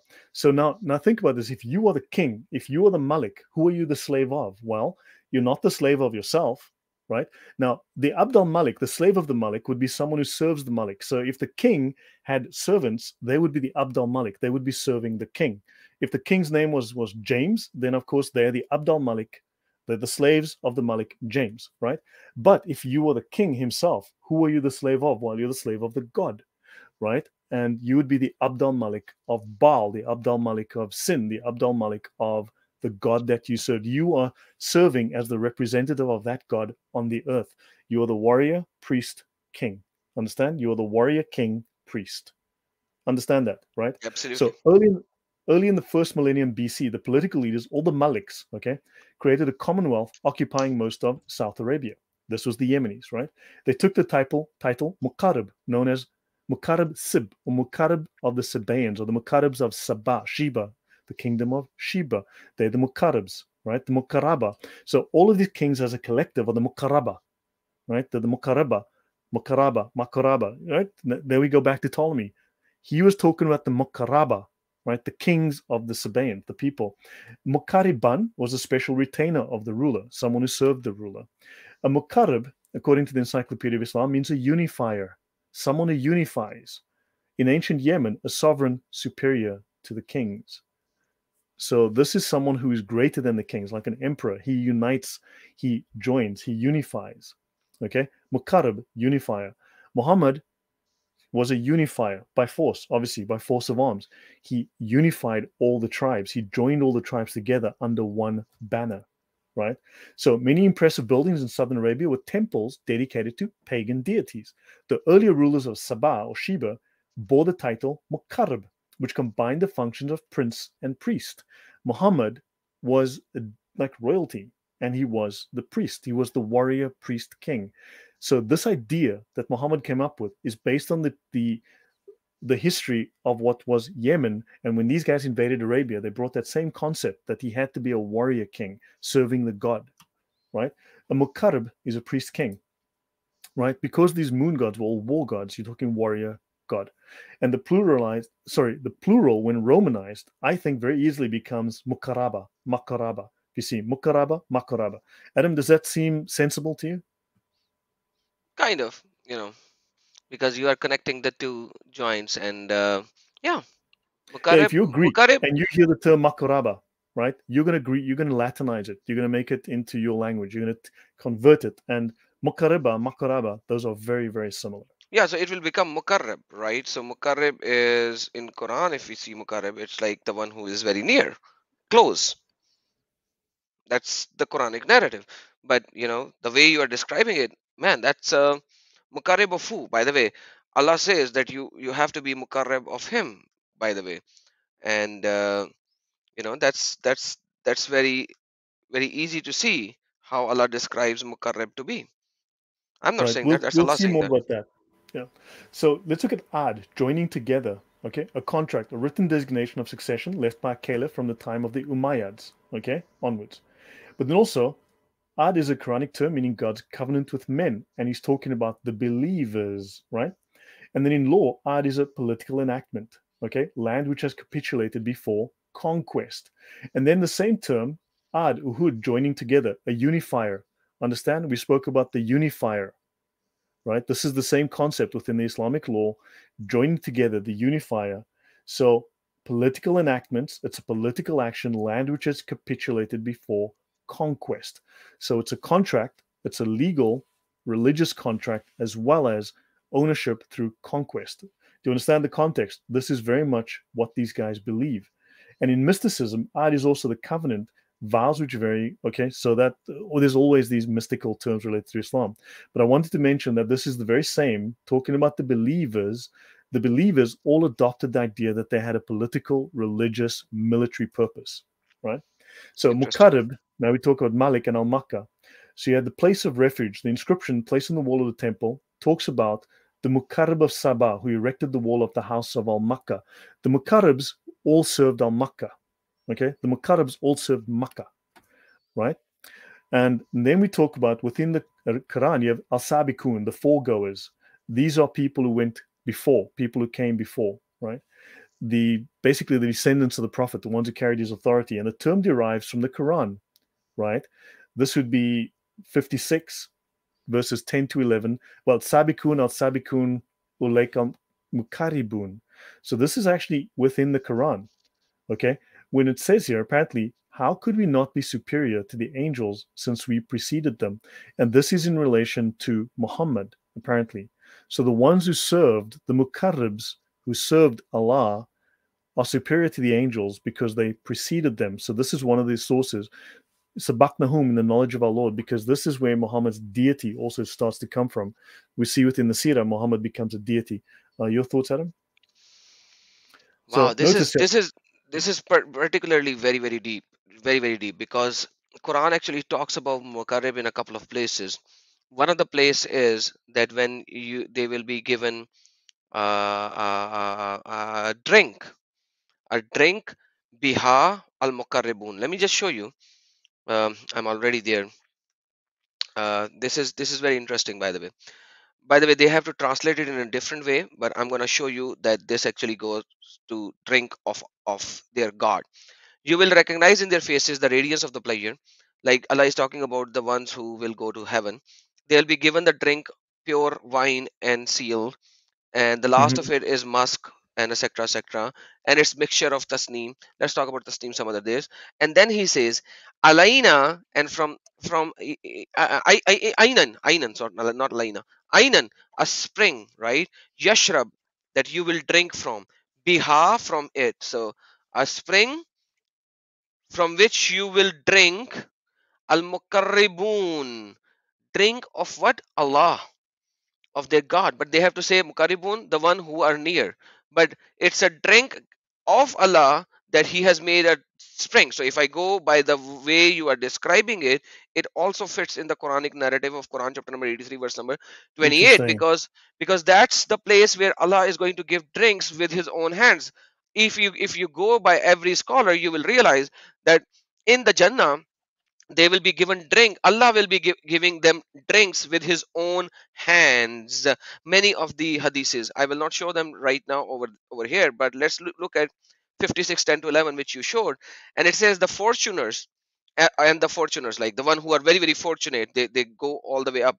Those are the ones who, ulaika, those are the ones, al mukarribun, of the God that they worship. So man, it's very very clear, because like otherwise you have to put brought near to Allah in the brackets. You have to put to Allah to the, but the Arabic doesn't have Allah in here. It says are the Well, mukarribuns. because the Mukaribun served Al Makkah, the moon god. Yeah. So man, you thank you so They're very the ones much. who were near to Al Makkah. The Mukaribun are the ones. So now you've got this other word in the Quran, Mukaribun, and they served Al Makkah, the moon god. Just go back to my screen so everyone can see that now. Notice when you talk about this is the prayer you say when you circumambulate, when you go around and counterclockwise around the Kaaba. There's a rain spout. In one section of the Kaaba, there's this little rain spout, and as you go around it, you say, "Give me to drink from the cup of your Prophet Muhammad, after which I will never thirst." Yeah, Now I that's know another this is thing. the Quran, but Yeah, this is also in the Bible in John 4:14 or John 14:4 that he who drinks from my cup will never thirst. Jesus says but, this. So but this that's a is really spiritual Muhammad. but brother, that's a spiritual one, but here Muhammad made it a physical one. So in the afterlife, Allah is going to give Muhammad a spring. So by the way, by when you have the day of resurrection, the sun will be very, very close to you, very, very close to you. Approximately, sun is a 1.25 of a sphere length. By the way, I don't know how sun can come so close that it will be 1.25 sphere length, but forget that. So everyone will be very, very hot, and they will be very, very thirsty, like a thirsty crow, right? You know the thirsty crow, the story thirsty crow. And then Muhammad has been given Hauz al Kausar, you know, the Surah Kausar in Quran. Inna atayna kal Yeah, and of Kausar course, there fasalli is also rabbika the wan-" name of a pagan god, an Okay, Arabian please, pagan deity. please don't go there. Hold on. Let me finish the story. Hey man, every other thing is a pagan god in Quran, man. That's just so unbelievable. Right. Okay, so all the people who are mukarribun, right? They who are Muslimin, pure mu'mins, Muhammad will give them the water from that well. And after drinking the water from that well of Kausthar, they will never thirst. So go back to your previous slide, brother. So here, Uh, when they circulate the Kaaba, when they say this, they are referring to that Hose Kausar, which is a literal water, because Muhammad did not from the had any Kaaba. sons. Yeah, Muhammad did not had any son.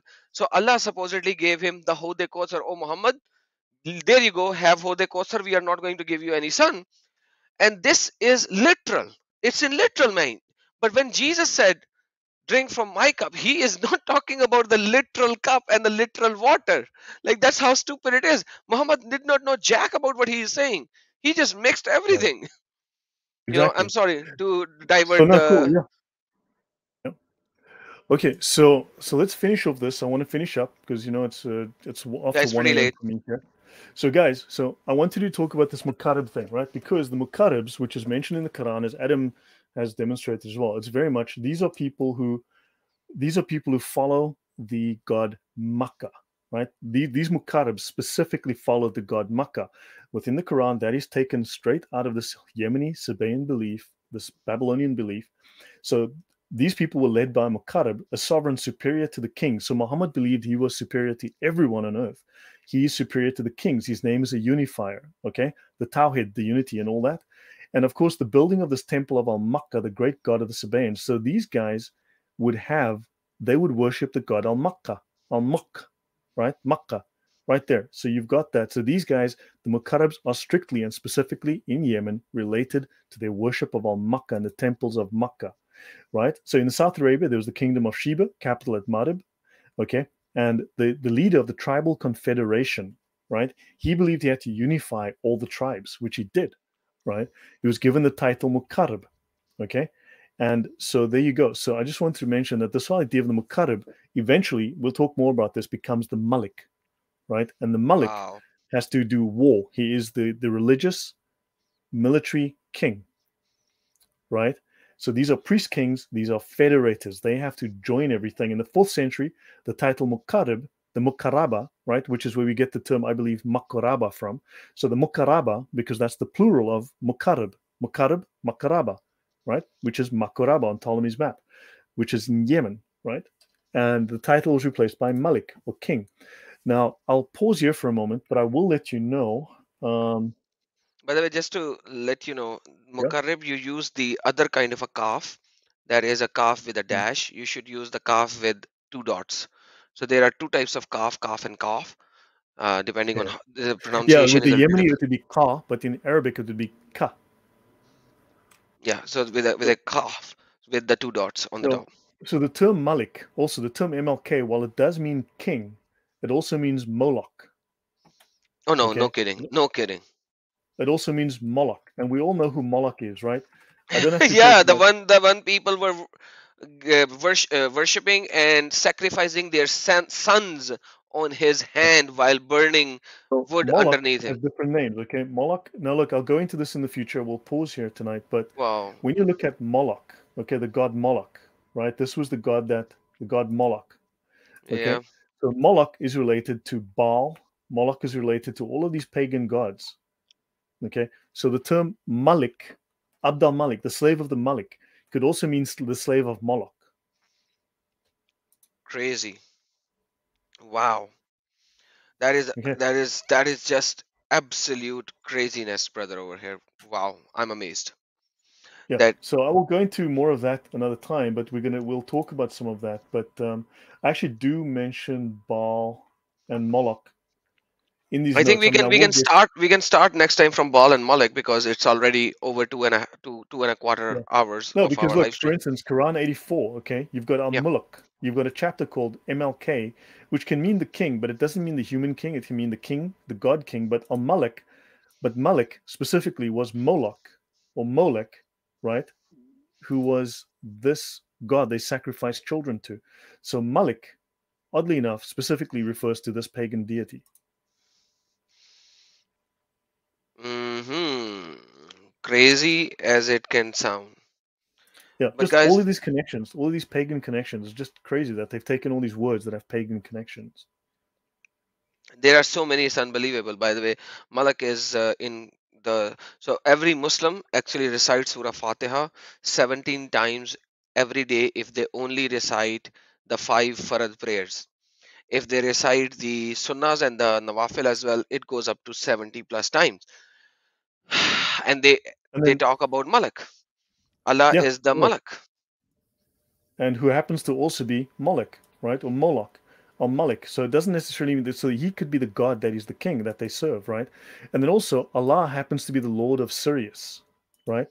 Sirius, the main. Now remember, when we talked about the Kaaba before, right? When we talked about the Kaaba and them going around the Kaaba here represents Sirius, right?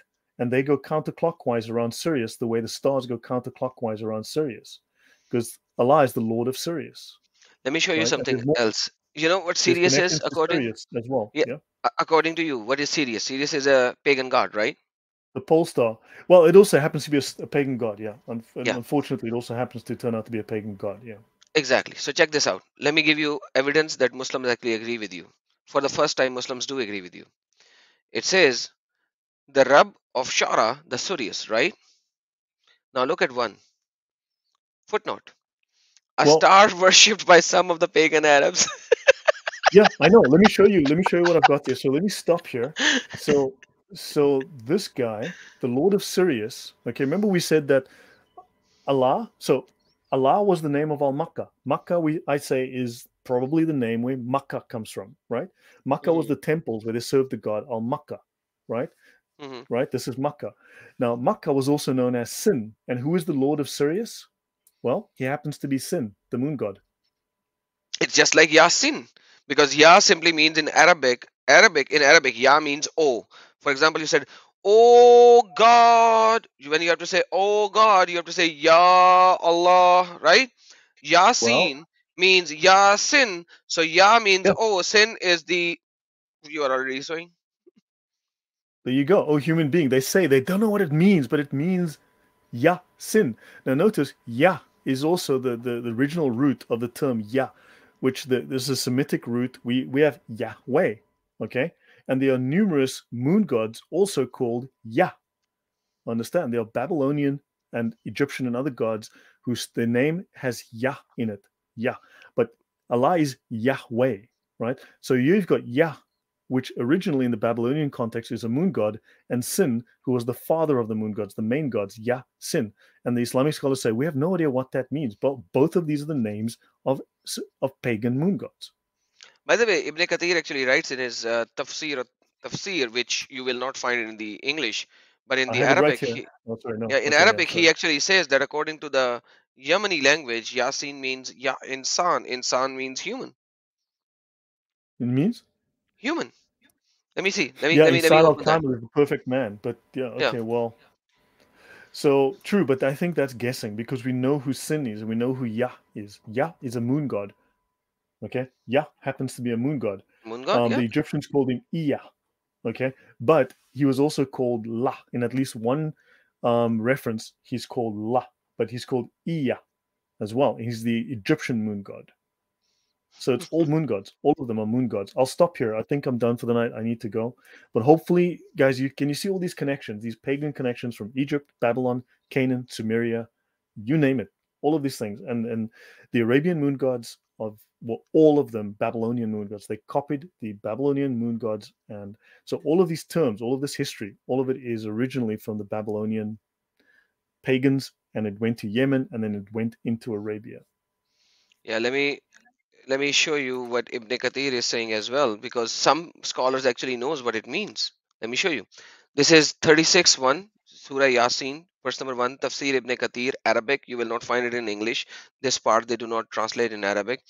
And it says, Warawi an Ibn Abbas, according to the statement of Ibn Abbas, Raziyallahu anhuma, wa Akrama, and according to Akrama, was Sahak, and according to Sahak, wa Hassan, was Sufyan bin Abina, and according to Sufyan, an Yasin, that Yasin, Bama'ana ya insan, that it means, O insan, O perfect human being. Waqala Sa'id bin Jurair, and according to Sa'id bin Zarir, who kazalika fil lughat al Habasha. This is according to the lughat or the language of Habasha. And then he Mm-hmm. says, Wakala Malik, and according to Malik, and Zaid bin Aslam, and according to Zaid bin Aslam, Hua, that is Isma min, which is the name of Allah Ta'ala. And so you have to pick one. So if you have to pick one, it's up to you. They are saying the both thing. It is one of the name of Allah Ta'ala, or means Allah the God, or it is a word from the Habasha, which means oh human being. So they actually know both. So Yasin, sin is the name of Allah, and sin is a pagan deity. Thank you so very much. Allah is a pagan deity. MashaAllah. Okay, very See? interesting. So tell you what, let me finish 2 slides, and then I have to call it a night, guys. I really gotta Yes, sir. go. Okay, so let me show you guys. So now when I say the Lord of Sirius, I'm not saying that Allah is Sirius, okay? That is not necessarily the case. The Lord of Sirius, so Sirius is one of the major deities, but he's not the major deity. Sirius is a star god. The star gods generally are considered to be the children, the offspring of the moon and the sun god. Now, in most civilizations, the sun was the male and the moon was the female. But in Babylon, the moon was the male, the sun was the female, and guess where else that was the same case? Well, in Arabia. So in Arabia, the moon was the male, the sun was the female, and they had kids, and they would have the stars as children. All right. MashaAllah. The So stars so for children. Oh man, that's so crazy. Sirius is also known as Al Shira. Okay, Al Shira. Okay. So what you've got is here. He learns that I already have that a star worship of some ancient pagan, Sirius. So Sirius is a star god. He's a secondary god. After the moon, then the sun, then the stars, right? Then the lower gods, right? So moon, sun, stars, right? So the Lord, so Sirius is below sin. He's a god underneath sin. So who did Sirius be? Whose pantheon was he part of? Well, he was the part of the pantheon of sin. Allah, in this case, this verse says, if you read it literally, it says, Allah is the Lord of Sirius, and the Lord of Sirius was the moon god, the Babylonian moon god, Sin. Okay, so the Lord above Sirius was the Babylonian moon god Sin, and it says here, Allah is the Lord of Sirius. Okay, that's very, very clear. Okay, so Sin was the head of this pantheon, and Sirius was below him, and Allah is above Sirius. So Allah is Sin. Quite literally in this verse in the Quran, it says, now I want to mention Göbekli Tepe again. Last slide, and I'm done. The world's oldest temple. So according to this New Scientist article, apparently Göbekli Tepe was built to worship the star Sirius. Göbekli Tepe apparently seems to have been built as worship of the star Sirius, the god Sirius. So new research has revealed that the world's oldest known temple, Göbekli Tepe in southern Turkey, was probably built to worship the star Sirius. Göbekli Tepe is at least 12,000 years old. Okay, now I have shown you guys before that there are dozens and dozens of Göbekli Tepe temples. Okay, I've shown you 19 of them previously. Okay, let me just find that slide, guys, so that here we go. I have shown you before that this is 19 of them on this map, and apparently there are dozens of temples, all for the worship of this god, the star god Sirius. Now understand, I said, remember, Muhammad and his friends were looking for the original religion of Abraham. Okay, so now you've got Allah is Sin. Okay, Göbekli Tepe, which was right there where Abraham was born, happens to be to the star god sin. Can you make the connection, Adam? I really do not have to make any connection. You already did that. You already did that, and we showed that it is in Quran as well. But you So understand. So now you've got Allah is above. So Allah is sin, and He's above the star god Sirius. So now, I mean, if you start looking at these temples, they knew these temples existed. They knew of these old gods. So yeah, guys, you guys look. I mean, please to have a flowchart connecting all of these gods. Jackie A, I wish I did, man. It's so confusing when you look at these. They have different names and they swap genders sometimes. The male becomes female, and they're very similar. Like sometimes a god can have they have 20 different gods, but it's actually the same god. But the one guy connects, he likes the gods that give him water, and the other guy likes the god that gives him fruit. But it's the same god, and they're just emphasizing one of the characteristics. What Muhammad did is what the Quran says, and what Muhammad did was he took all of these characteristics. So the 99 names of Allah are basically the 99 gods and the 99 attributes of all these gods and whatnot, and he rolled them into one God and called it Allah. And that Allah, and the Quran accuses him of that. The Quran literally accuses Muhammad of doing that, of smushing them all into one and saying, "Oh, it's Allah now." exactly, Quran very clearly says, uh, "What have you done, O Muhammad? Have you combined all gods into one God?" That is Quran Yeah, 38:5. yeah. 38:5, and they say that you have done a very strange thing. Let me show you so that your words Yeah. will be I will have a authenticated according. table of the gods later on. I will have a table to go through some of them at least. So I'll try and sort that out. Yeah, Thanks, let me guys. just, yeah. And this is what Quran is saying. Has he made the gods, الآلهة all the gods, ilahan wahid, into one God? Indeed, this is a curious thing. Definitely, inna haza la shay'in ujabun. أجاب So basically, Quran actually alludes that the people are saying to Muhammad, "Hey Muhammad, what are you doing? You are just combining the gods into one God. But Yep. basically, you worship all of these gods, but you are just combining all these gods into one God. So what you Yeah. are saying here is, Quran is actually agreeing with you Yeah. 110%. Yeah. No, I cover this as well later on. I mean, so yeah, guys. Just to answer your question, Jackie, this is a table of ancient deities found in the Middle East. The sun. You have Alat Shams. Okay, you've heard of Alat before. Allah Ta'ala. They still say this today. Okay, for the moon, they still say this today. But Allah Ta'ala was not about Allah. It was about Sin, the moon god, the most high god, Sin, the moon god, known as Al Makka. So Allah Ta'ala, what they say today, it was said about Sin then. And the moon god was Sin was also known as Allah, right? And you can see here, you've got the Mercury, Mercurius, Hermes. He was called different names in Arabia. Atarid, Atare, okay? Nebo, Astarte, that's all the same god, Nabu, and Helel. Okay, this is the crescent moon. Helel is the crescent moon. The Arabic, it's not just Uzzah, there's many names, more names than this, many more. So Hillel is Hilal, Hill. That is the crescent moon. That's considered the god of Islam, the crescent moon god. And there were many names for the moon god as well. There were many to describe different phases of the moon. Ishtar, Athar. Athar is also a name that is used here. So yeah, this table hopefully helps you out. So guys, I got to call it a night. It's late. It's 1:30 in the morning. Adam, thank Thank you you very much. so I very hope much. this was enlightening for everyone. And Thaddeus, thanks for the very interesting feedback. We shall chat tomorrow. Amen. Thank you so very much, brother, for being here, and for showing your, giving your time and showing your research to Oh, everyone. yep. So guys, yeah. I mean, just a note from Thaddeus, but Tawhid. What does Tawhid mean? Unification, right? Tawhid comes. It's stolen from the Ethiopian, okay, but it means to unify. So what did he do? He unified. He just took all the gods and just smashed them into one. Tawhid. Wow, absolutely, absolutely. Thank you so very much, guys. Guys, remember one thing. Today I had far less live viewers than there usually are. It means that my channel is probably shadow banned, as you know, Pakistan is banning my video left, right, and center. So it is one of your duties that whenever I schedule a live stream, it is upon you guys to share it in your social media platform. Seems like you have not done that today. I've been saying that we are giving you the time and our research and our information. Your job is to share it. That's the best support that you can do, to share it. Even though that you have not, if you have not shared it right now, Share it now so that the people could watch it later. Share it in YouTube, share it in WhatsApp, share it in Facebook, share it in Twitter.